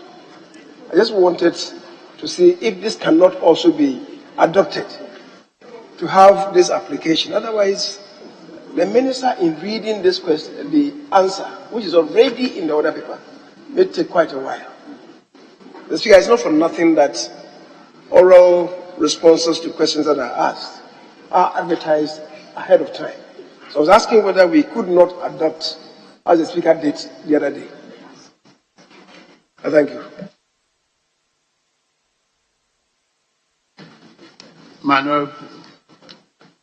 Minority leadership is not paying attention here. Well, the leader is suggesting that last week the Speaker adopted Order 129C, by which order we usually limit the reading of an amendment or proposal which exceeds 4 lines.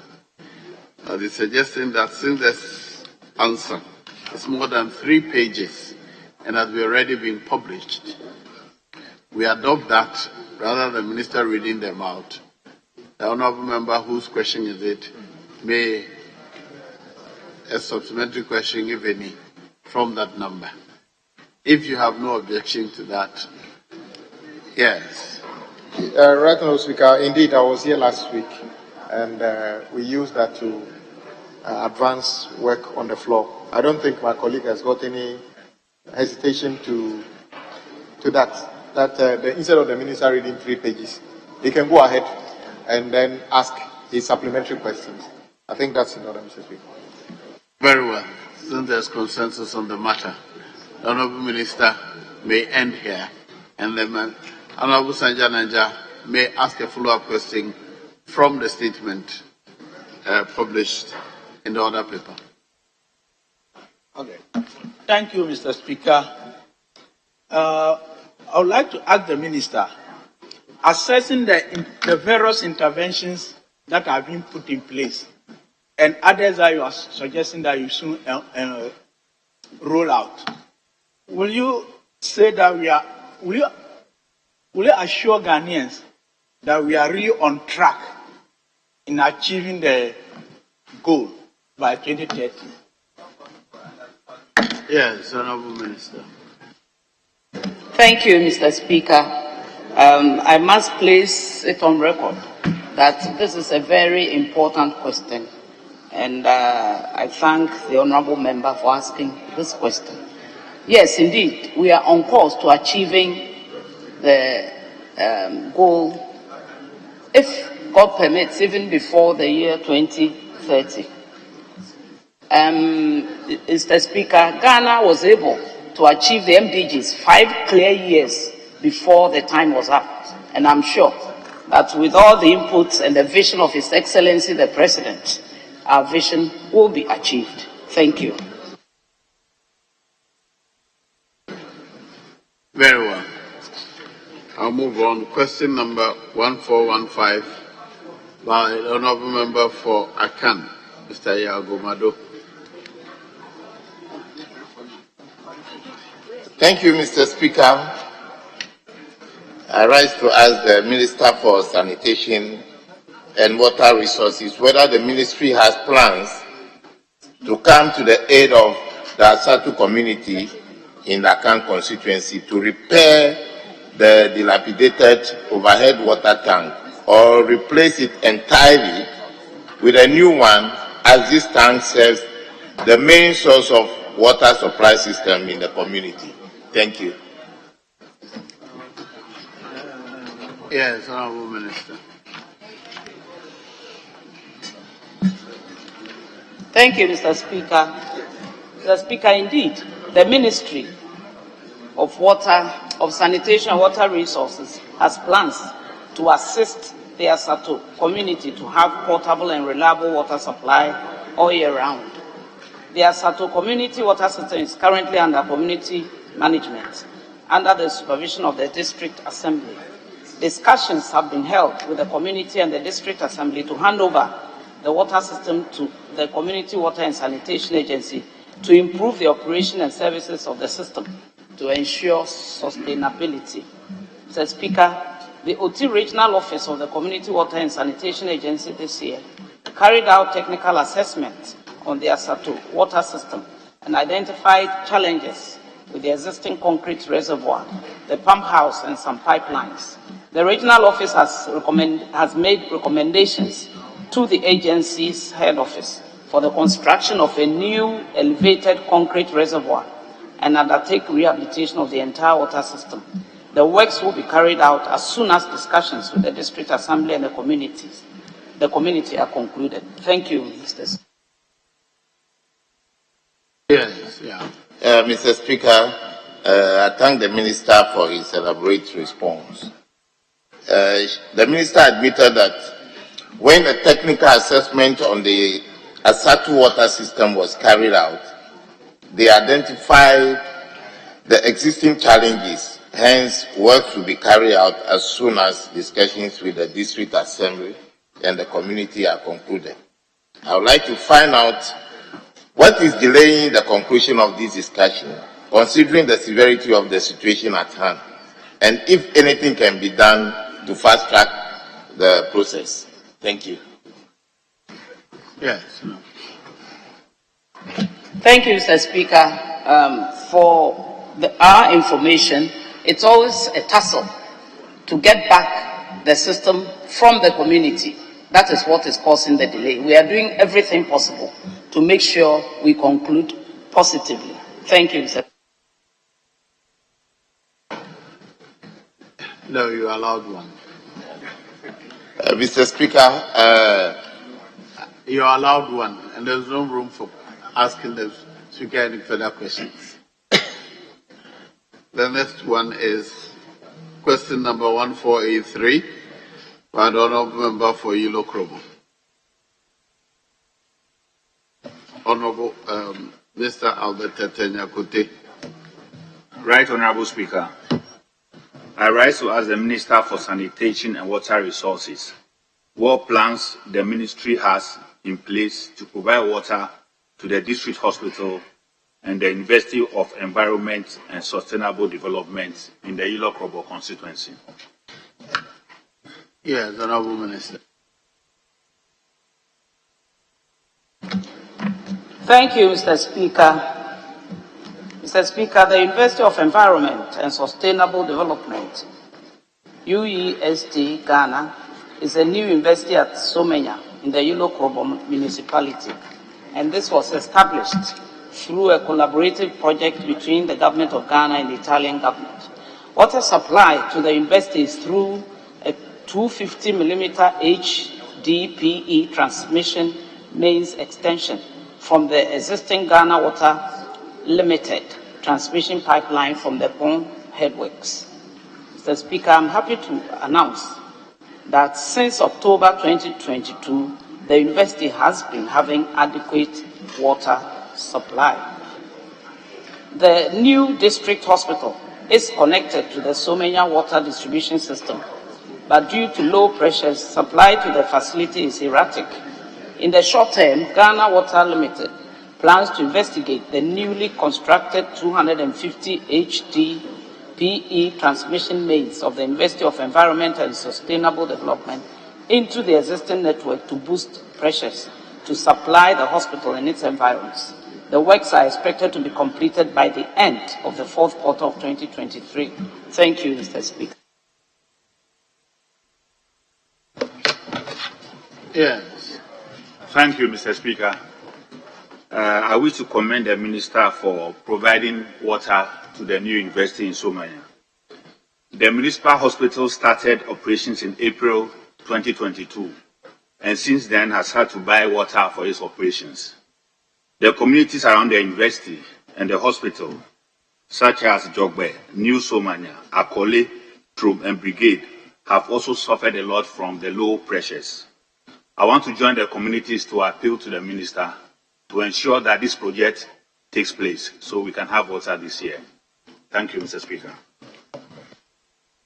Thank you very much. The last one for the Minister for Sanitation and Water Resources is by Honourable Member for Ketu South, Ms. Ablajifa Gomashi.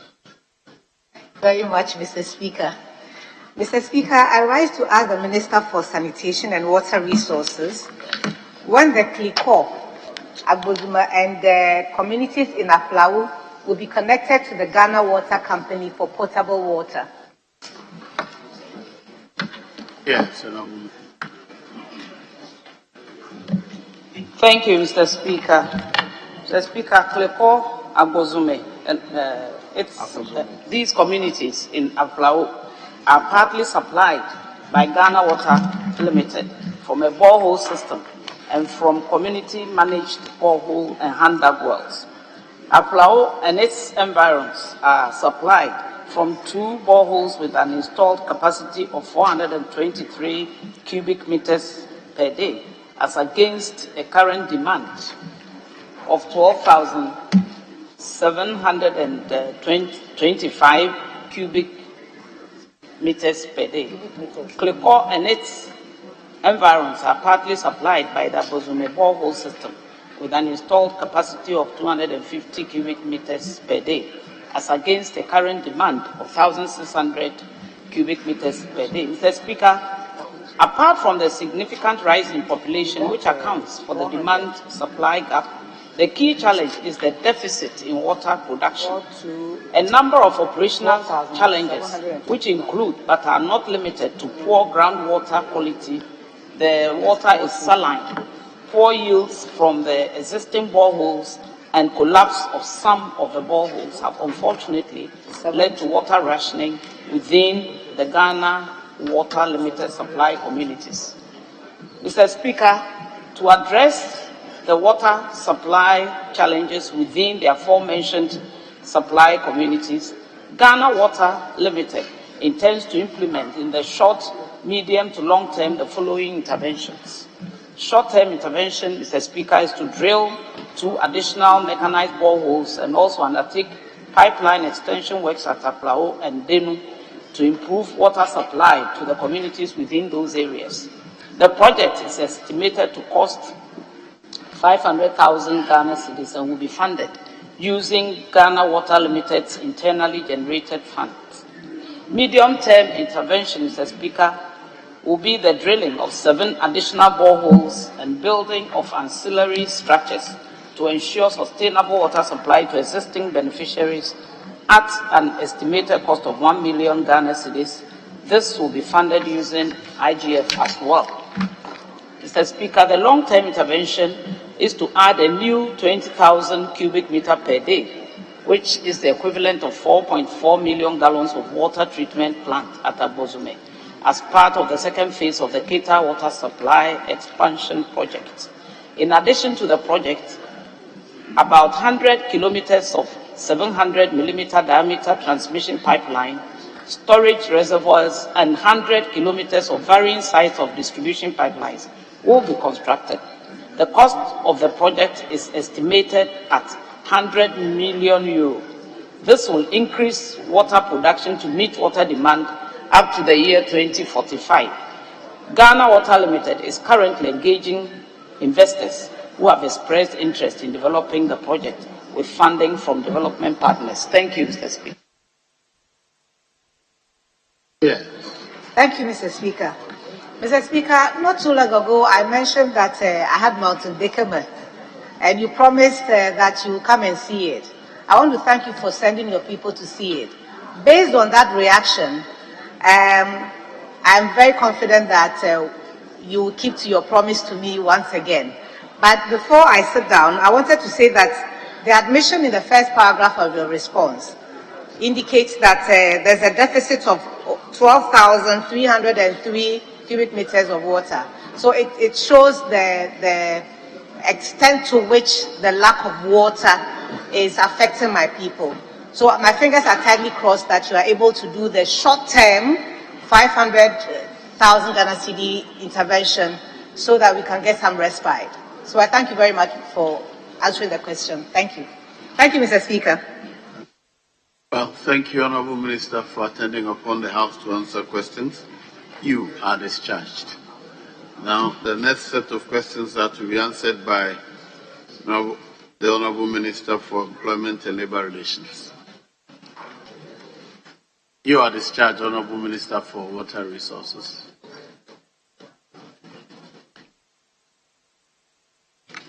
Yes, Honourable Minister for Labour, where is he?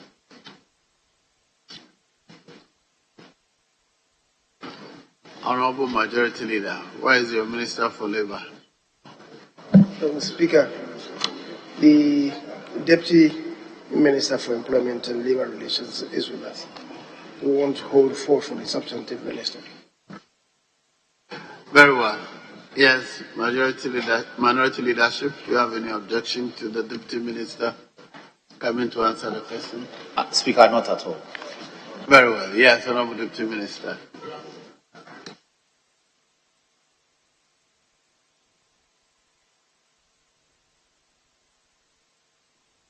Question number 1668, I'm told there's a problem with that, so it's been changed.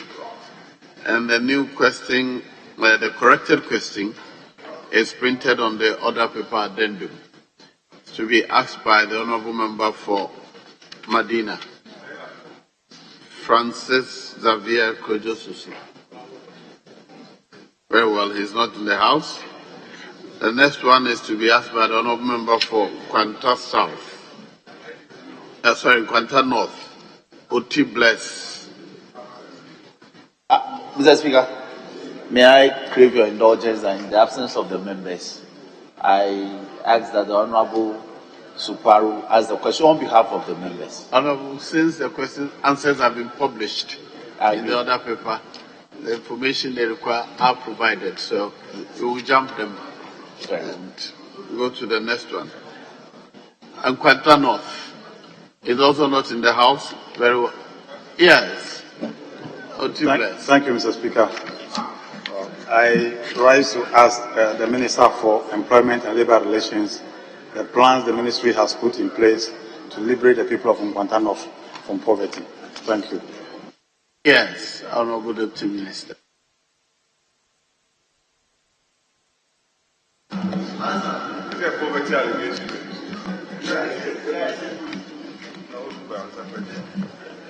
Speaker, the Ministry of Employment and Labour Relations, in collaboration with its key stakeholders, continue to formulate policies, design projects and programs, and implement strategies that facilitate job creation. This would ensure that the people of Kwanta North earn a decent living from the employment to be provided by government and the productive sectors to liberate them and their families from any form of poverty. The ministry, through its labour administration institutions, would also ensure that every worker in the Kwanta North constituency earns decent wages, not below the prevailing national minimum wage. This would enable them to adequately support their families and take them out of poverty. Furthermore, the ministry will seek to lobby specific government projects and programs in Kwanta North constituency to create jobs for the people to earn a decent living and alleviate poverty. These projects and programs would include, but not limited to, the Youth Employment Program under the YEA, the Youth Start Initiative, National Entrepreneurship and Innovations Program, the One District, One Factory, among others. Thank you, Speaker. Yes. Thank you, Mr. Speaker. Honourable Minister, how sure are you that all these things you're going to ensure that you put them in place to ensure that the people are elevated from poverty? Because since over the years, almost 6 years now, as a ministry, you've not done anything. So how sure are we? I want some assurance for the people of Kwanta North that all you stated here will be implemented. Thank you. Yes, Honourable Minister. Speaker, as we all know, our Constitution places emphasis on the government to facilitate some of these opportunities for job creation, and especially the private sector, which we are very much in contact with. You know, the ministry has the tripartite, so we work closely with the private sector employers to also bring some of these employment opportunities to the various districts, which shall include the people of Kwanta North. Thank you. Question number 1398. To be asked by the available leader. Oh, no. 198 is not to be answered by the Minister. Very well, Honorable Deputy Minister. Thank you for attending upon the House to answer questions. You are discharged.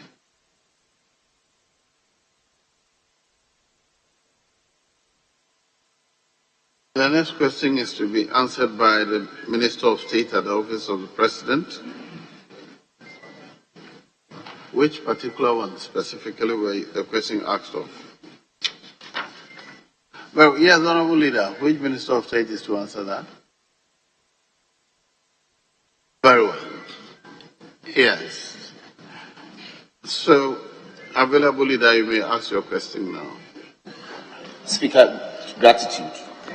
I rise to ask the Minister of State at the Office of the President whether or not funds intended for student scholarship were ever invested in any financial instrument prior to disbursement, and if so, Mr. Speaker, when and what were the returns, if any? Thank you. Yes, no.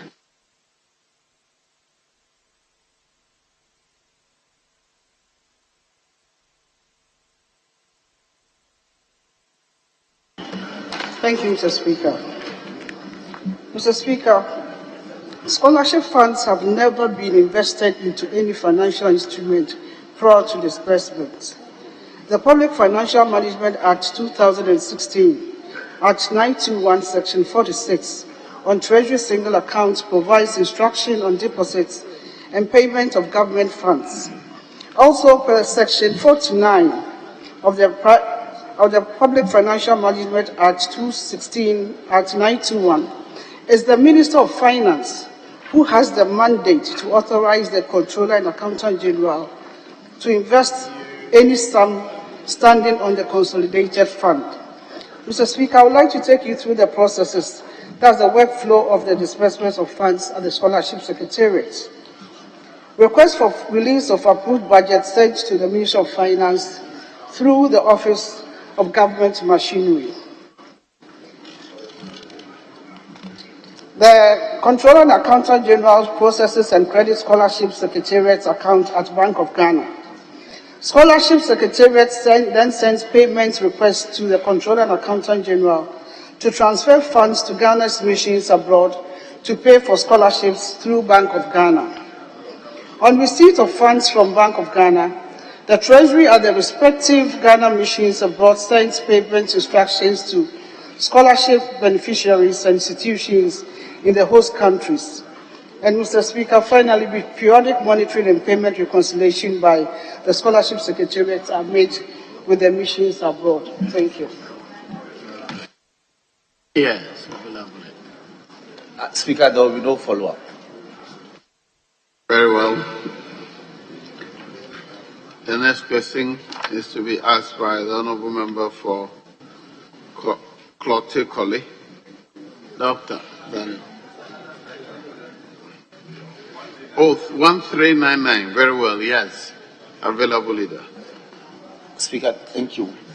Speaker, I rise to ask the Minister of State at the Office of the President the outcome of the criminal investigation of insurance fraud against Mr. Kingsley Ajimai, the Registrar of the Scholarship Secretariat, regarding his management of unique life assurance brought to his appointment. Thank you. Yes. Thank you, Mr. Speaker. Mr. Speaker, the Registrar of Scholarships, Dr. Kingsley Ajimai, has no knowledge of any such investigation against him and awaits further details on the stated case from my honorable colleague, Member of Parliament for South Dine. Thank you. Yes. Speaker, would the Minister of State be, this will be an opinion, so I'll rephrase. Pursuant to an RTI request by myself to the National Insurance Commission, they have indeed agreed that there is some investigations going on, the report of which they are yet to supply me. And therefore, I want to suggest to your ministry to do some follow-up by the National Insurance Commission, who assists with the matter, for further briefing. Mr. Speaker, thank you. Thank you, Mr. Speaker. Mr. Speaker, the issue of fraud and criminality is a very serious issue, and we haven't cited any report from the Insurance Commission to that effect, so I cannot speak to it. And having had a personal discussion with the Director for Scholarship Secretariat, nothing of that sort happened. So if you have any further information, you can bring it to my office. Thank you. Speaker, there will be no further supplementary question on this matter. Very well. I'll go to question number 1530.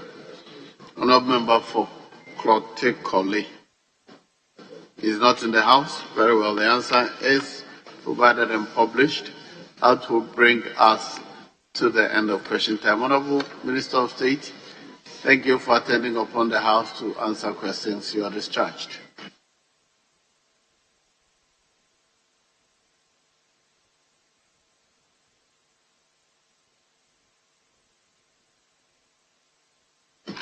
Very well. I'm being advised that the answer for question number 1530, asked by the honourable member for Clotte Colley, has not been published. In that case, the question will be relisted to be asked by the honourable member if she's in the House. Yes, Honourable Majority Leader, what next? Speaker, there are a couple of papers to be presented, but the Deputy Attorney General standing in for the Attorney General has been with us for quite a while. So perhaps we would allow her to move the motion for the second reading of the Intestate Succession Bill. That is item listed as 13 on page 5 of today's order paper. Very well. Item 13. Motion by the Honourable Deputy Attorney General. You may do so on behalf of the Minister.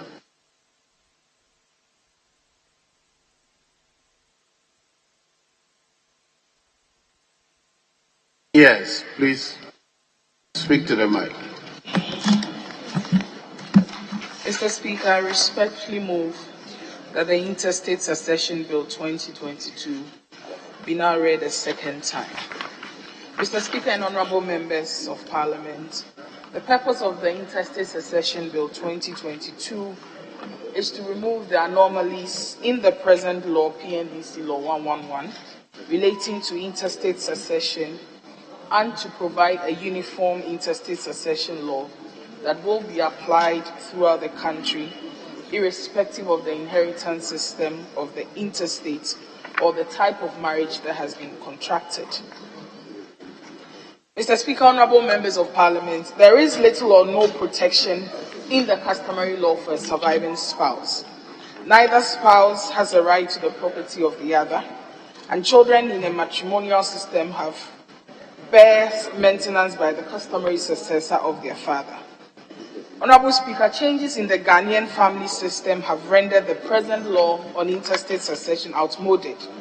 The nuclear family has gradually eroded the significance of the extended family in a manner similar to what pertains in the Western world, thus giving the nuclear family greater preeminence, which is not reflected in the existing laws of succession. Mr. Speaker, the customary law concept of marriage does not regard the wife as part of the economic unit of the husband. As a result, the wife's claim to a husband's property is very limited. However, there is currently a shift towards the involvement of the wife in the economic activity of the husband, and this has considerably reduced the influence of the extended family in interstate succession. Mr. Speaker, the growing importance of the nuclear family brings with its own logic of moral justice. The rationale is that a surviving spouse deserves to be compensated for the services rendered to the deceased spouse. My Lord, Mr. Speaker, and I use spouse advisedly and not the wife, and that there is a need to satisfy the expectation of both spouses by giving the property of one to the other on the death of the spouse. Mr. Speaker, honorable members of this House, the Interstate Succession Act 1985, PNDC Law 111, does provide some protection beyond the customary law. However, PNDC Law 111 was an innovation at the time of its enactment and was hailed as a source of relief for spouses who were often victims of ejection and other forms of persecution.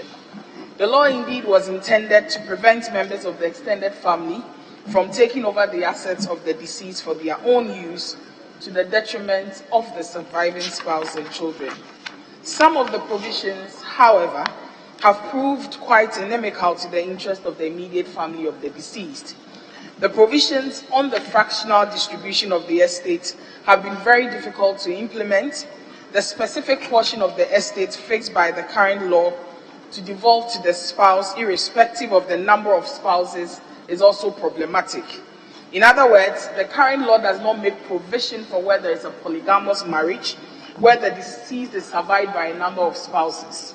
In such situations, the spouses are all compelled to share the same fraction that the law stipulates for a surviving spouse. The requirement that the matrimonial home be shared between the surviving spouse and the children of the deceased, some of whom may not be the children of the surviving spouse, has also often resulted in acrimony. Mr. Speaker, honorable members of this House, PNDC Law 111 is also silent on the issue of joint acquisition of property and how this should affect the fraction of the estate that a surviving spouse is entitled to. The surviving spouse may therefore lose out on any investment made in the property, and additionally, no provision is made in the existing law for dependent parents or dependent children of the deceased who are still in school. Mr. Speaker, the present bill before you seeks to address the inadequacies of PNDC Law 111 and thus provides for a substantial portion of the estate of the deceased to devolve to the spouse and children, which at present is not the case. The bill recognizes the problem with customary law and the existing codified law in relation to succession and seeks to protect the interest of the surviving spouse and children of the deceased, as well as dependent parents. This is intended to make the law more responsive to the needs of the immediate family of persons who die intestate. Mr. Speaker, honorable members, a surviving spouse is to have a 50% share in the matrimonial home, and where the spouse partly owns the matrimonial home, the estate available for distribution does not include the part owned by the surviving spouse. And this is the import of the bill before you. A novel feature of the bill is also the distribution of joint property other than a matrimonial home. And so where the intestates own other property, in addition to the matrimonial home, and the surviving spouse also owns a part of that additional property, only the part of that property owned by the intestate is available for distribution. The bill, however, I must emphasize, does not apply to stool, skin, or family property. Mr. Speaker, another novel feature of the bill is the protection the bill offers to dependents of the estate, particularly children who are in school or learning a trade. The bill also provides for situations where customary law is inapplicable in the case of a foreigner who has made Ghana his or her home. In such instances, the rules of private international law may require the application of Ghanaian law to the distribution of the property of that foreigner. The bill provides that the portion which is required to devolve in such scenario in accordance with customary law should devolve to beneficiaries who are entitled to share the residues of the estate. Mr. Speaker and honorable members, the passage of the bill will to a large extent offer the required protection to a surviving spouse, makes provision for the devolution of properties in the case of polygamous marriages. We also make provision for dependent children, dependent parents, and other beneficiaries of the estate who die intestate. It is therefore respectfully my expectation that this honorable bill, this honorable House will assist in attaining the intended objective of the bill by passing the bill. I thank you very much, Mr. Speaker. Very well. May the chairman of the committee now second and present the report of the committee. Thank you, Mr. Speaker. Mr. Speaker, in the absence of my chairman, I seek your leave to rise in his stead. To second the motion moved by the learned Deputy Minister of Athens. And in doing so, I humbly request the table office to capture the entirety of the report while I take the House through the observations and end the report with the conclusion. Under the observation, Mr. Speaker, I would like to take the House through the devolution of estate of a Muslim intestate. Mr. Speaker, the committee received memoranda and presentations from the Muslim community expressing concerns about the failure of the bill to acknowledge the Islamic system of inheritance as contained in the Holy Quran and also recognized under the Marriages Act 1884 to 1985, Cap 127. They aver that Muslims, like practitioners of other religions, are protected under the Constitution, specifically Articles 21, Clause 1C and 26(1) of the 1992 Constitution, which guarantees the right to practice any religion of choice and to manifest such practice. The federal submit that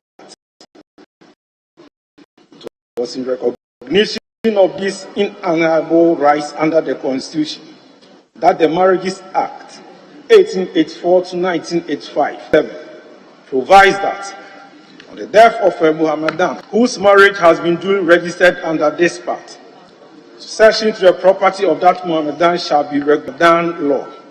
Section 8 of Cap 127. The bill in its current form has failed to acknowledge the intent of Ghanaian Muslims to practice, to manifest, profess, enjoy, maintain and promote the Islamic system of inheritance provided under Cap 127. The committee, however, expressed contrary opinion.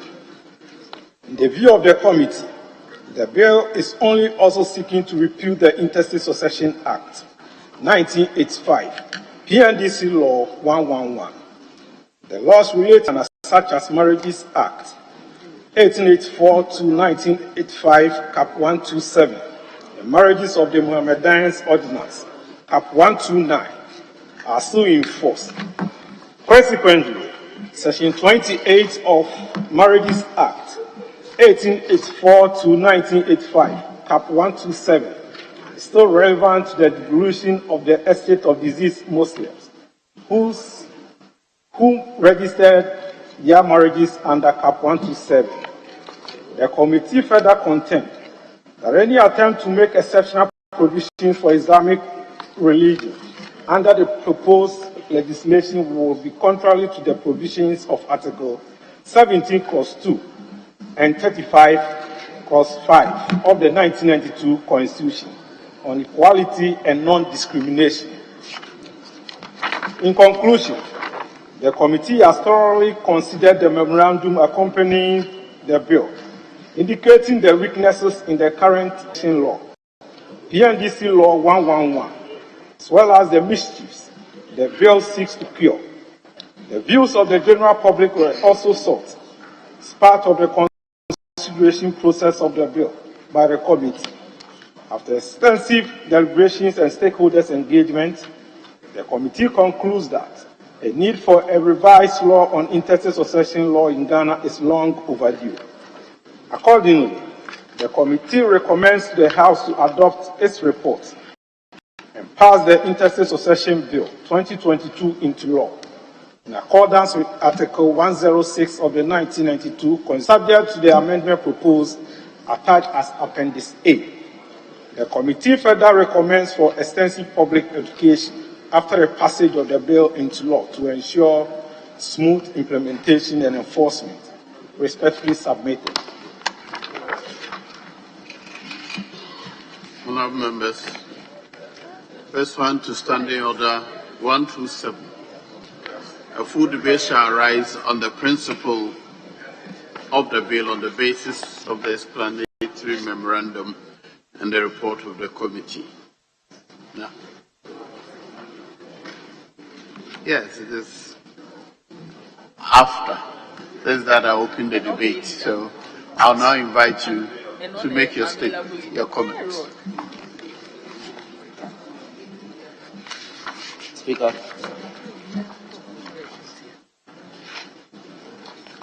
Speaker, thank you for the opportunity to add my voice to the motion that was ably moved by the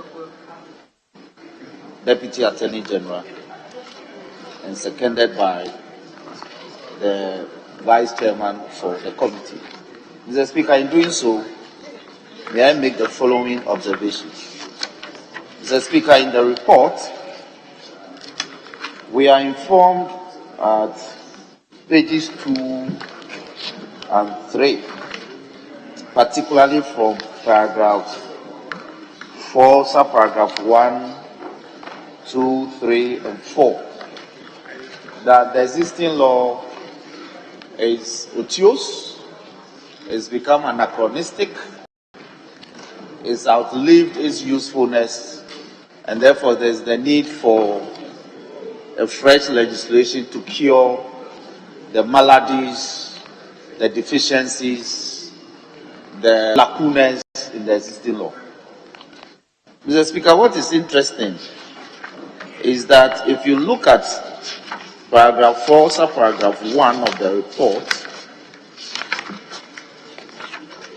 it is stated that some of the provisions of the law, including the fractional distribution of property of the deceased, are proven difficult to implement.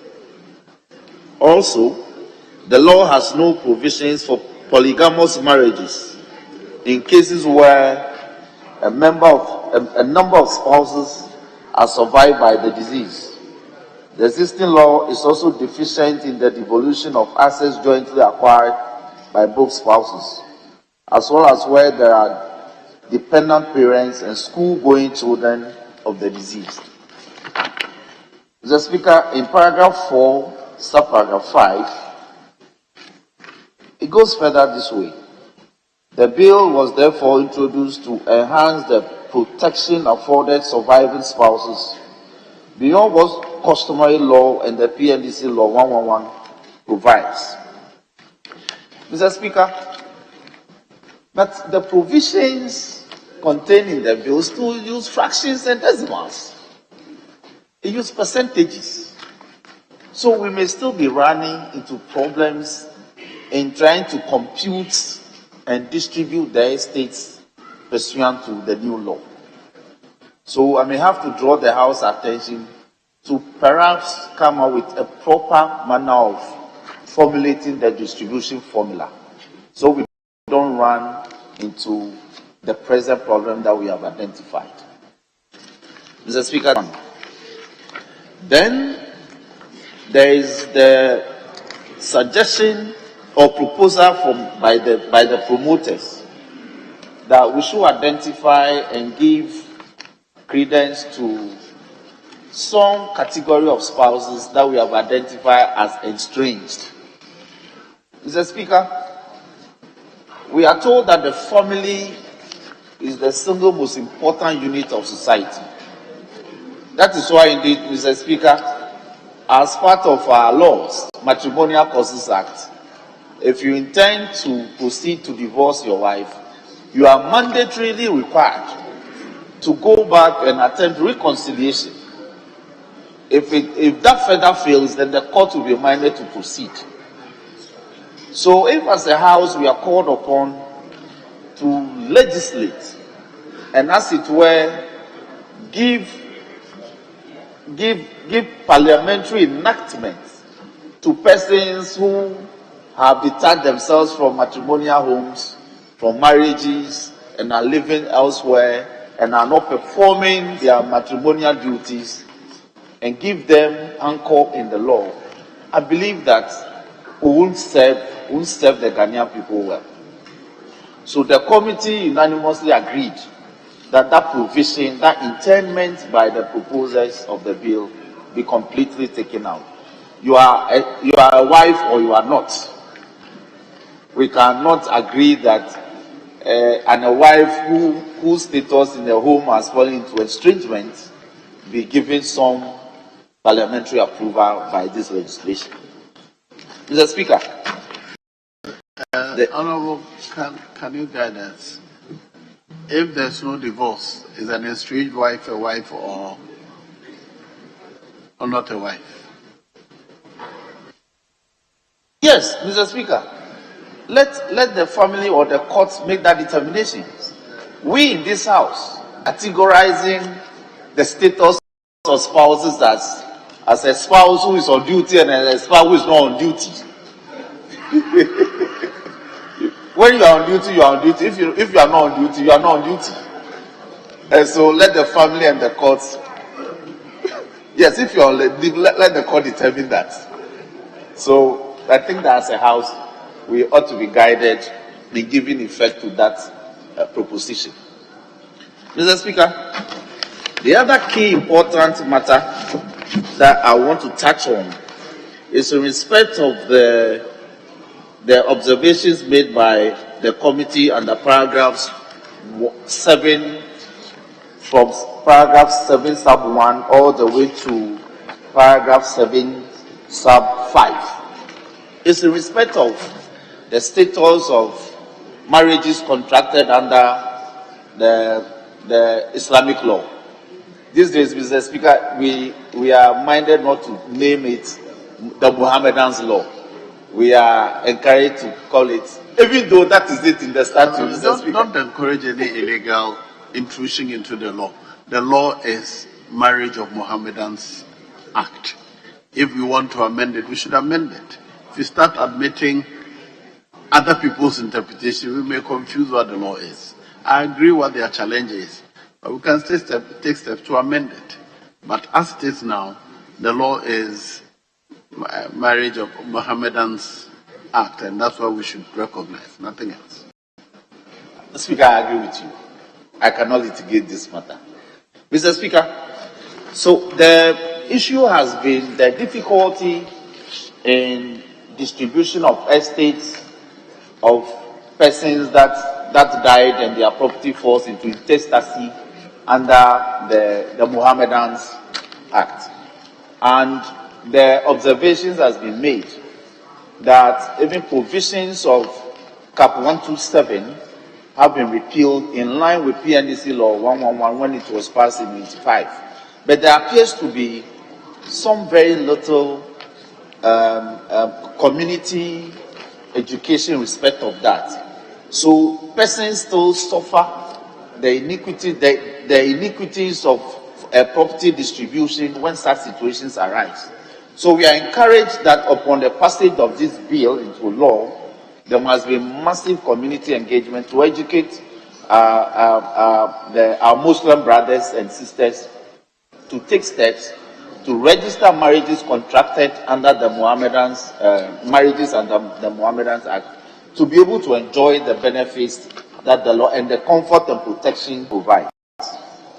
Mr. Speaker, I want to raise, if I may comment on one other matter and make a few corrections. If we go to page 10, under paragraph 7 sub 5, humbly, I think that some heading should be prohibition of ejection of a spouse from the matrimonial home upon death of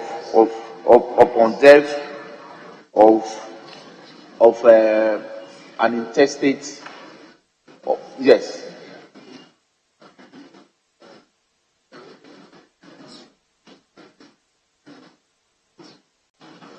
Yes. Because the heading, the body of the paragraph is that does not gel well with the heading. The heading appears to be talking only of the spouse, but if you go to the paragraph, we are speaking of both the spouse and the children. And then also if you go to line 3, it should read from being ejected out of the matrimonial home. It's the spouse who is in matrimony, not the children. And then line 2 on paragraph 11, it should also read place of abode which was shared with the disease. Which was shared with the disease. Because at this time we are speaking of somebody who is dead and gone. Now the other issue, Mr. Speaker, I want to raise is in respect of the provision regarding where the property devolves under custom to the beneficiary. And I say this because under every customary law, it is children who inherit their father at custom. Now, I litigated the matter all the way to the Supreme Court. I lost. I won at the High Court, but I lost at the Supreme Court on the following grounds. My argument was that where a beneficiary, where an intestate is survived by a beneficiary, a child, who is already provided for under the law, but at custom, the devolvement at custom will still benefit that child, then it is inequitable, because the family has then been left out for being provided for. Because the inverse had been the case, and the law came to cure it, that families were depriving children share. And therefore, if the law has now reversed that trend, then the extended family ought not to lose out. But that was the case in Togbe Akoma and Ken Mensah versus Mrs. Gladys Mensah. When we argued the matter before the High Court judge, he agreed that the interment of the house, of the framers of the law, cannot be that a child will benefit twice under the different provisions in the law. And I have the judgments here, the Supreme Court judgment. I may read portions just to anchor the debate. But upon appeal, the Supreme Court disagreed that because the law did not use the word family and was specific in respect of the use of child, under every customary law, it is the child who will benefit under the 1/16th, no, the 9/16th, and also benefit under the portion that would have gone to the surviving parents of the deceased intestate, because there was no surviving parent. So that 25% will devolve onto the child at every customary law, because every at customary law they inherit their fathers. So I think that as a house, we need to be guided that these are some of the difficulties that the legislation creates sometimes. You want to solve a problem, then you end up creating another problem. Because I think that sincerely, it is not the interment of the framers that the family should lose out. And finally, I think that the present legislation, Mr. Speaker, is I say this without hesitation, with the important role that the extended family continue to play. And so I think that we need to, as a house, it's a very important legislation, but we need to enact the law in such a way that the extended family will still be relevant in the scheme of things because of recourse to Article 11 of the Constitution, customary law, practices, which are all still regarded as part of our laws. And so, Mr. Speaker, to conclude my remarks on this matter, let me just read what Akoto Bamfo GSC, who read the lead judgment in that case, said. Mr. Speaker, in portion, he started this way. said the wife applied for and was granted letters of administration, and then proceeded to distribute the estate as the sole administrators, taking the view that they had been left out of the administration without any basis.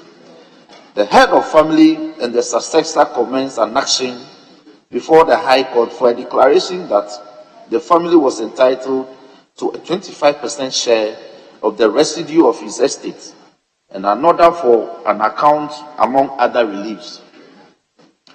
This was granted. Mr. Speaker, upon appeal, these were the submissions of us, the lawyers.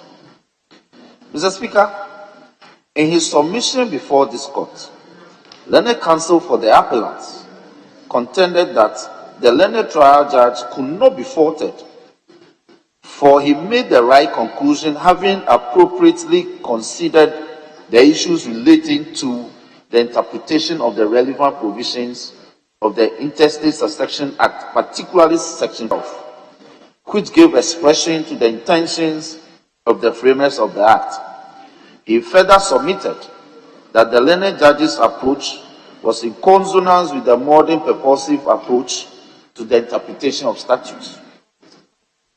He argued that since it was the intention of the framers of the Act to correct the anomalies existing in the inheritance system pertaining to the custom of the various communities, it was inconceivable that the same person, the same piece of legislation, will make provision for the surviving child to benefit twice, whereas the family had absolutely nothing. In reference to Section 5(1) of the Act, he argued that since under subsections A and B thereof, it was abundantly clear that the surviving child had been adequately catered for, an interpretation which additionally vested the residue in her would be absurd and contrary to the intent of the framers of the law. He accordingly urged that the decision of the High Court be restored. In answer, the learned counsel for the respondent submitted that the law was settled and that there was no ambiguity as had been established in a long line of decided cases, as well as the text of text writers on the subject that under every custom, children were the sole beneficiaries under their patrilineal system of inheritance. The ratios are there, but I just want to apprise the House of some of the difficulties that some of these provisions can spring when we put them into effect. Mr. Speaker, with these words, I thank you for the opportunity. Yes. Thank you, Mr. Speaker, for the opportunity. Mr. Speaker, let me read the entire paragraph 5 of the report of the committee before I continue. It's on the object of the bill. The object of the bill is to remove the anomalies in the present law relating to interstate succession and to provide a uniform interstate succession law that will be applied throughout the country. The emphasis on irrespective of the inheritance system of the intestate and the type of marriage contracted. Mr. Speaker, Article 11(3) of our Constitution provides that customary law, including those determined by the Superior Court of the Judicature, are applicable in various instances, and goes ahead to define customary law to mean rules of law which by custom are applicable to particular communities in Ghana. Mr. Speaker, this bill seeks to, the intent of the bill seeks to protect spouses and children of parents who that intestate and the inheritance system that this law seeks to regulate. Mr. Speaker, Every customary law is recognized by our law, and every community has set customary processes that they follow. So if this bill seeks to apply a uniform system,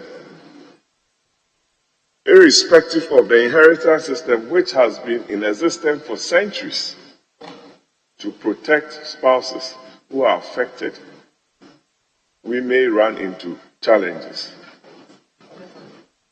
Yes, we may. We may. Because you see, Mr. Speaker,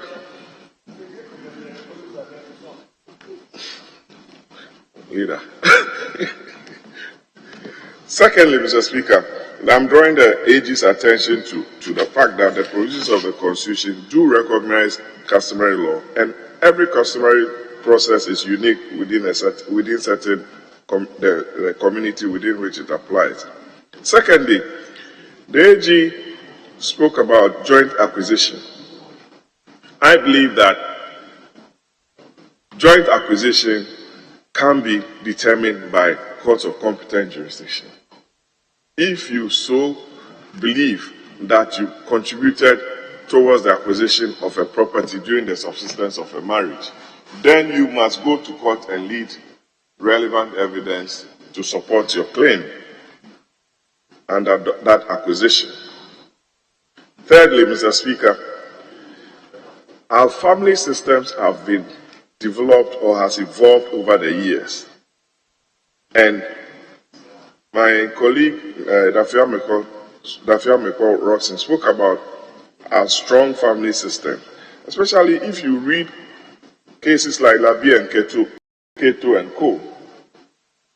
You get a hint of how our families regard our family system and their contribution towards the acquisition of properties, and also sponsoring some of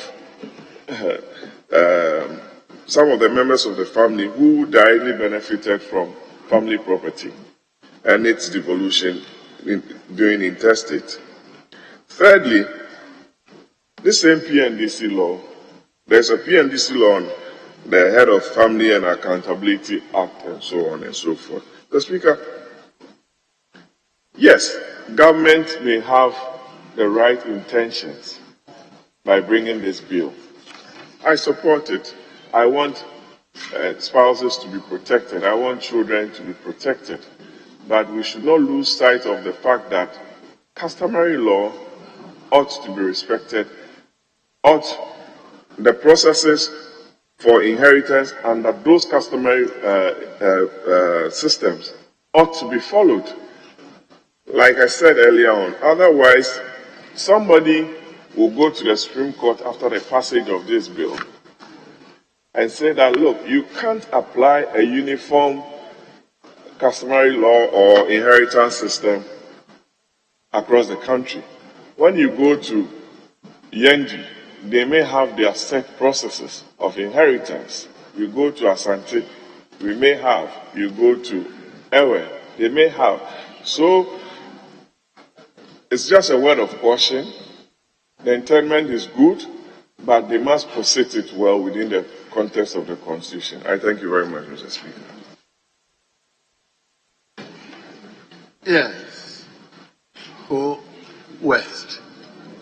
Thank you, Mr. Speaker. Mr. Speaker, I also rise to support the motion and share a few thoughts on the interstate succession law that your committee brought to this House. Mr. Speaker, I would like to correct one item on page 2 of your committee's report.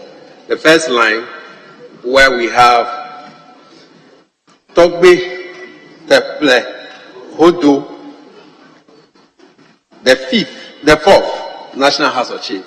The word there should not be Togbe Teple Hodoi, it should be Togbe Teple Hodo, H-O-D-O, and the title is IV, the fourth. So if that can be corrected in the report. Mr. Speaker, let me commend the committee, your committee, for a good work done, and also thank the Deputy Attorney General for bringing this law to the House. Mr. Speaker, I particularly share with paragraph 7.5, where there is a prohibition of ejection of spouses from their matrimonial home when one of their spouses die intestate. We know in this country that most often we heard and we've read from the news portal that some, especially the women, are ejected from their matrimonial home when their husbands dies, to the extent that some of them are beaten by the family of their deceased husband. This, I believe, even though we have the PNDC law 111 that we all applauded in those days when I was young, and you hear PNDC law 111, the whole world thinks that that was the best law. But after 38 years of existence of this law, we need to amend part of this law or completely bring in a new law, which I believe that will curb and also prevent our mothers, unfortunately, who lost their husbands in course of the marriage. Mr. Speaker, I also want to share with the committee's report where we need that is in page 11, where we need to educate our populace. We need to educate our citizens about this. When we pass this bill, we need to educate them, because most often than not, we pass laws in this house and people do not know the laws that we pass. And therefore, they continue in their own ways of doing things. And so I want to encourage the AG department, the civil society organization, as well as NCCE, that when we pass this law, it should not just stay on our shelves, but rather we should know that there's a law in this country that prevents our mothers and sometimes our fathers being held and removed from their homes when they know very well there's a law that prevents that until the property are shared. Having said that, Mr. Speaker, one of the things that I've also want to share, and I share with Honorable Roxanne, has to do with the Mohammedans law or the Mohammedans marriage. Mr. Speaker, we have different faiths and religions in this country. And one particular religion says that you can marry 5 women, and if you don't register their marriage, that is their tradition, that is their custom, that is their belief. Now we are making a law that regulates and bring all faiths, all customs, all traditions under one roof.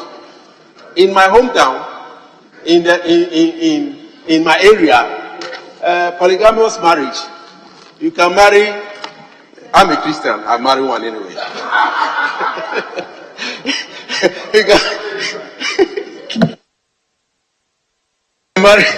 We can marry as many women as you want, and that is legitimate. And so sharing the property should be done. And so with the Muslims or with our brothers from the Islamic faith, if you have not registered it under their law, it's also marriage. And also, I've not seen the cohabitation. A man who with that, Mr. Speaker, I thank you. What cohabitation? Under the bill where cohabitation started, they dropped it. Yes, Honorable. Speaker, the Speaker, this House, on at least 3 different occasions, has attempted to craft this bill. On the 3 previous occasions, we've run into serious turbulence and we've had to abandon the enterprise. I think that we really need to make a determination on this.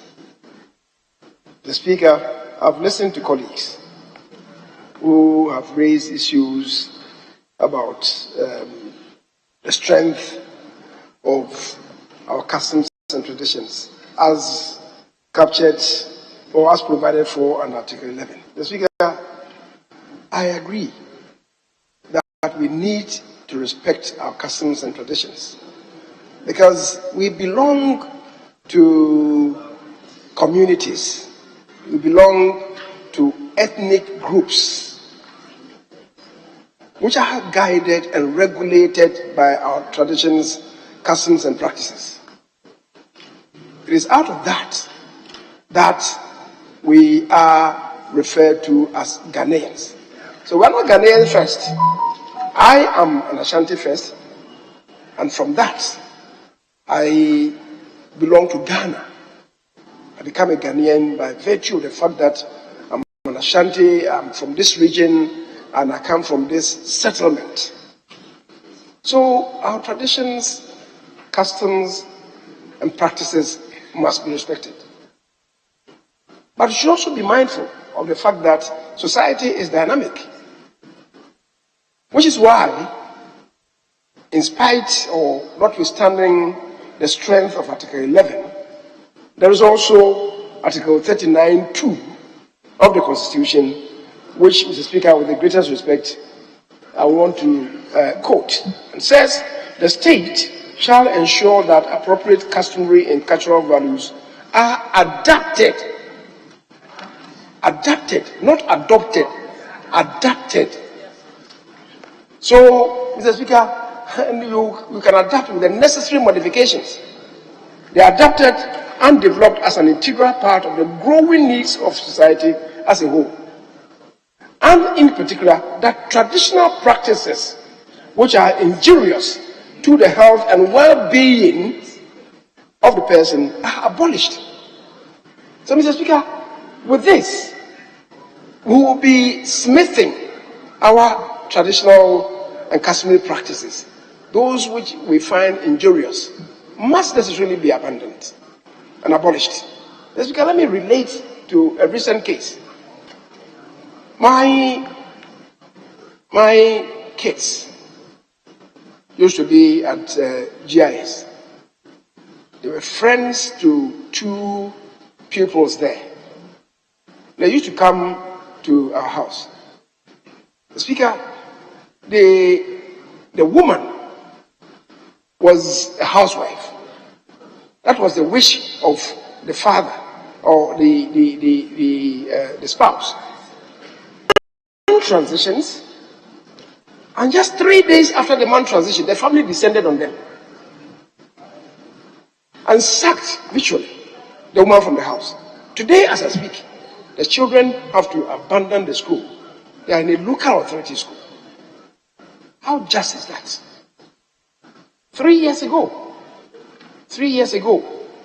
a friend to my wife who was married to a medical officer.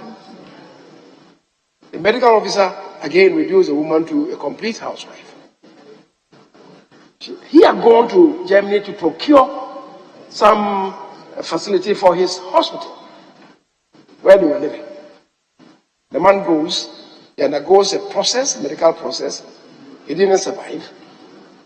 The family, upon hearing, rushed to the house and said to them that it's the upstairs of that home, that is their matrimonial home.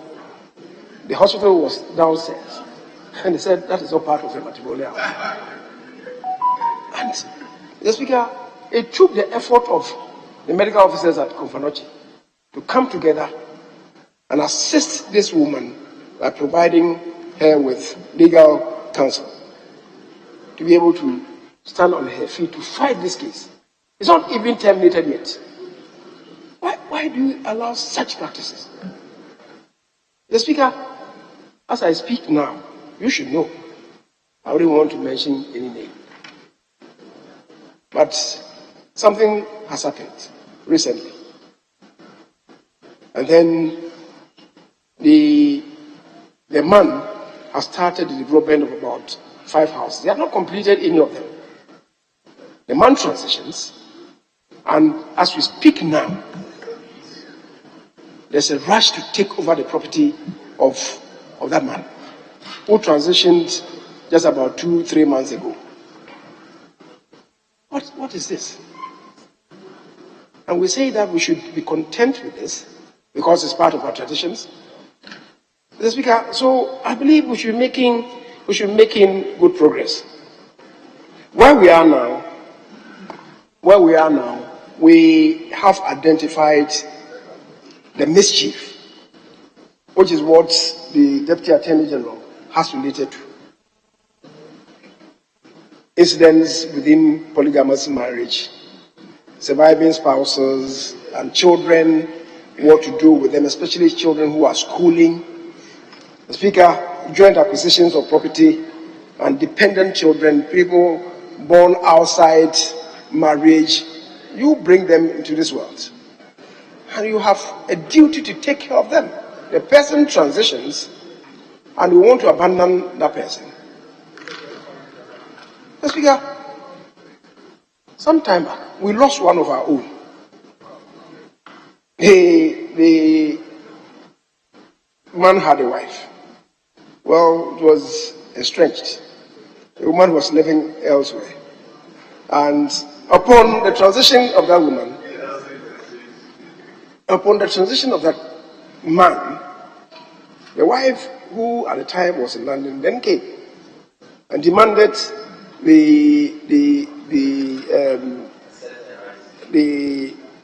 whatever was outstanding for the member of parliament. In the meantime, even before the woman came, a cousin of that MP had come to me to inquire about whatever could be given to the family. And even the woman, when eventually we got what was due to that, that man, immediately we handed the check to her. He told me not to even discuss it with her own children. Here. The next day, she left. And I knew of a young child of that MP. The woman told me that when he came of him, the boy did not contribute. So I should leave it. And she went away with it. These are injurious practices that we must confront.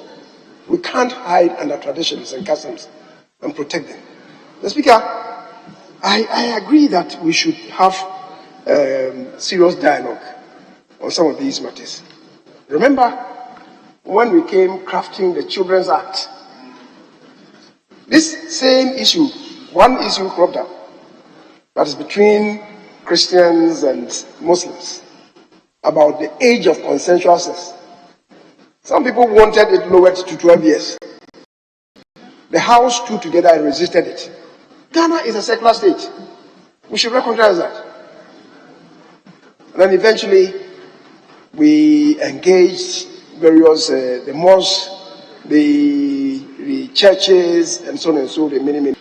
I think we need to, on this one, we may need to further engage the judiciary, engage the National House of Chiefs. So it's like even the Regional House of Chiefs. And have serious dialogue with them on the evolution of society. We can't pretend that we are, still in situ. We aren't. Society is changing. And our own society is changing.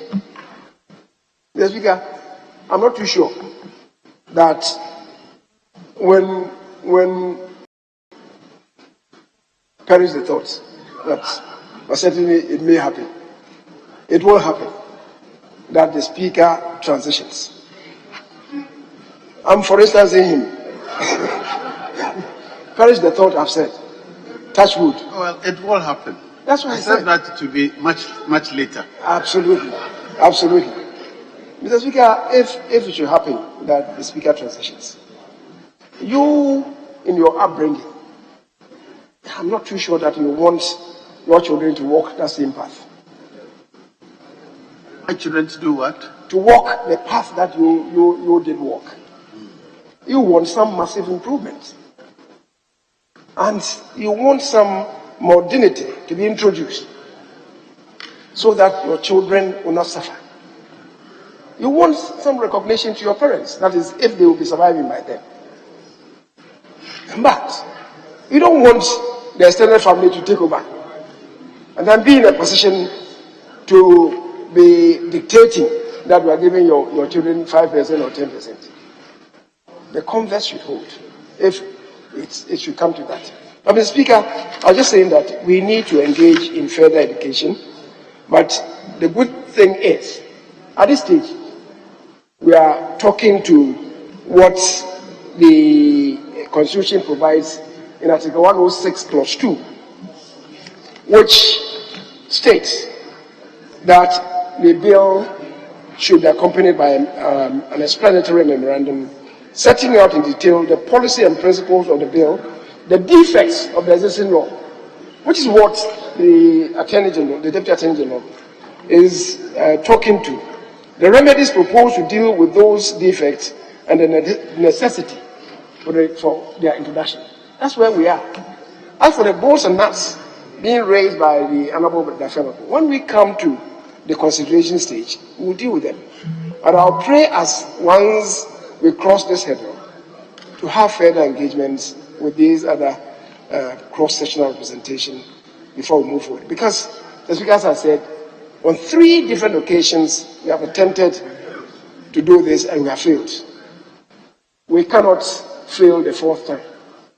And I would want to hope that we'll be able to deal with this before the House adjourns Senate year this meeting. Because, as you do know, the next meeting is a budget meeting. If you're not able to do it, it will then have to spill over to 2024.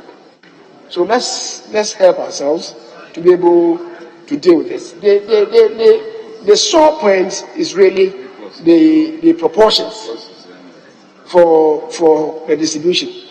But we are dealing with proportions all the time. Get fund formula, we deal with proportions. We deal with proportions with health insurance. So, Mr. Speaker, let's confront the reality. And I believe that with goodwill on all sides, we'll be able to overcome. Mr. Speaker, thank you very much. Very well. Honorable Attorney General, you wish to comment? Conclusion comment.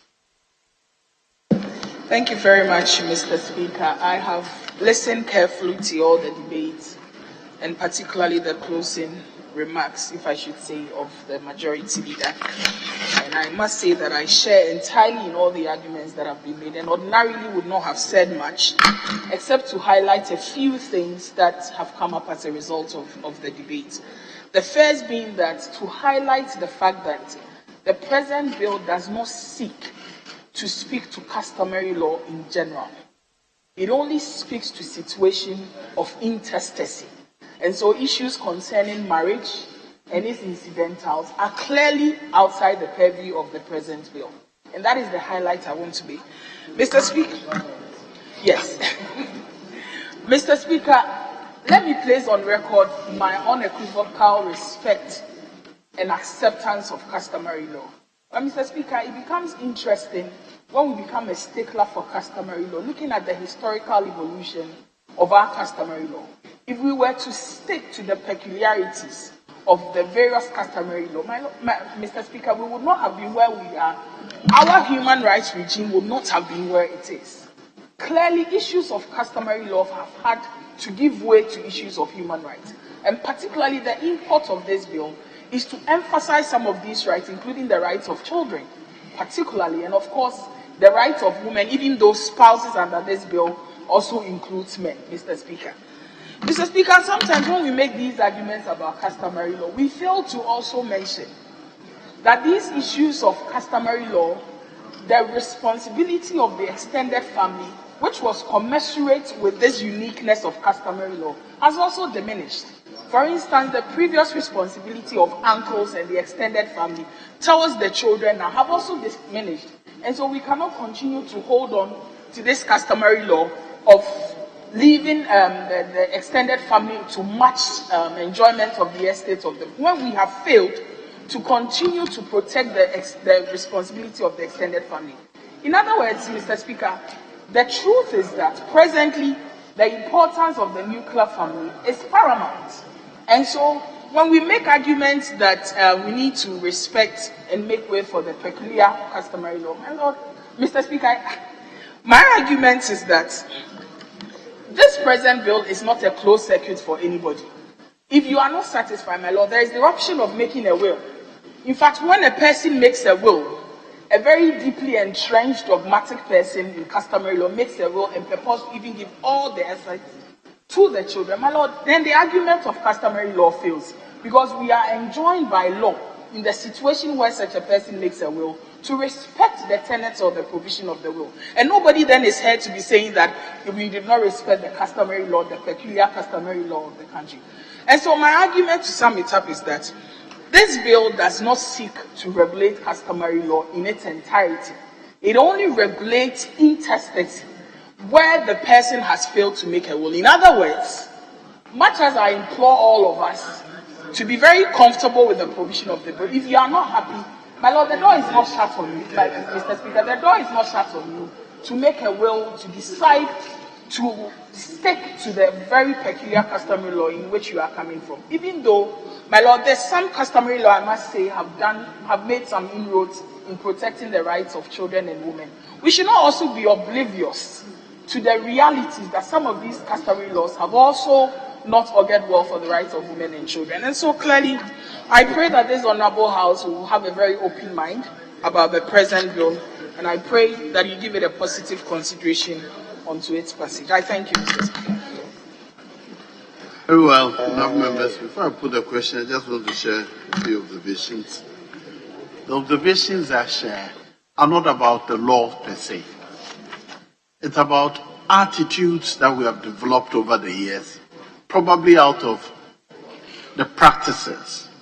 For example, the law uses the word spouse, but in my own practice and around us, anytime a surviving spouse is male, he has serious difficulty claiming the property of the deceased wife. All the time. Either the society will ridicule you or the family will fight you.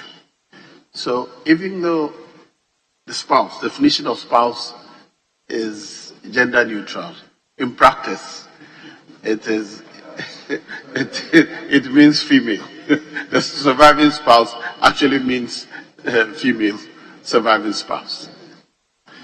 And that leads to the next bad practice I've observed over the years.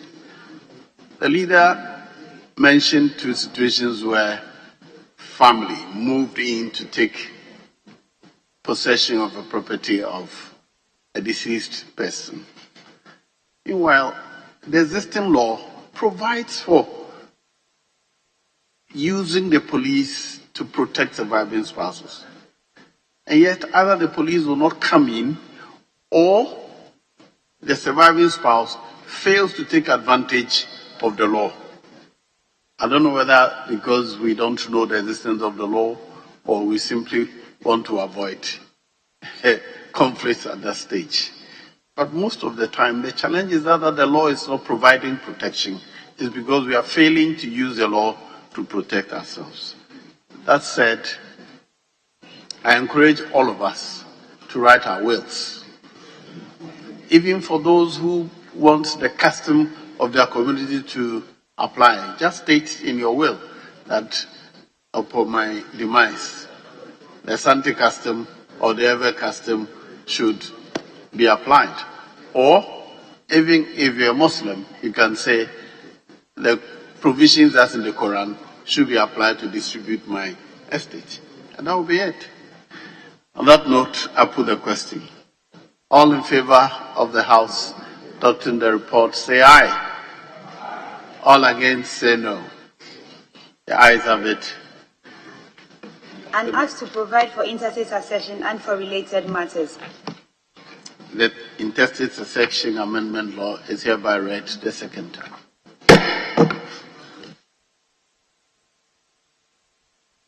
Yes, Honorable Majority Leader.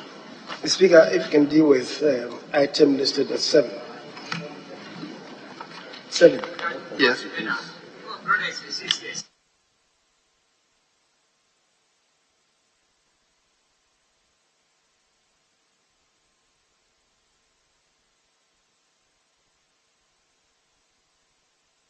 Item 7. Presentation of papers. A. By the Majority Leader.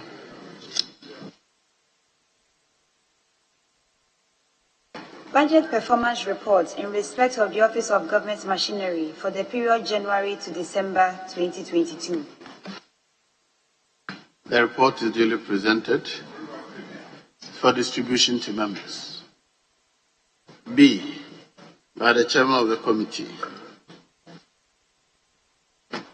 Report of the Committee on Lands and Forestry on the Wildlife Resources Management Bill 2022. The report is duly presented for distribution to members. C. By the Chairman of the Committee.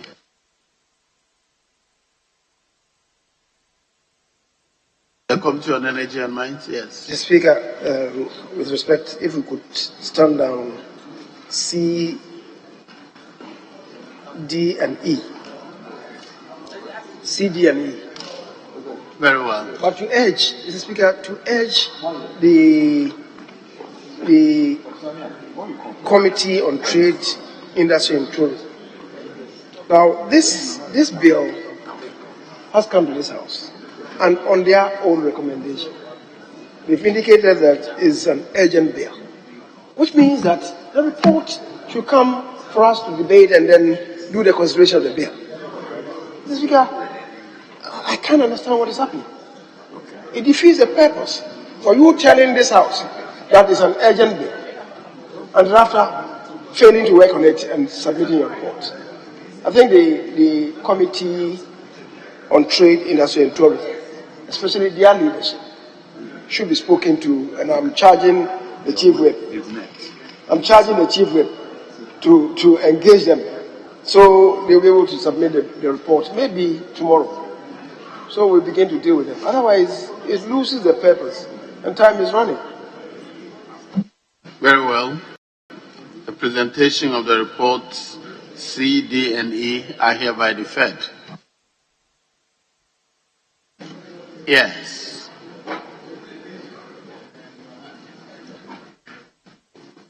Any other matter? Otherwise, I'm bringing proceedings to a close. Very well, honorable members. The House is adjourned till Thursday, June 22nd, 2023, at 10 o'clock in the forenoon.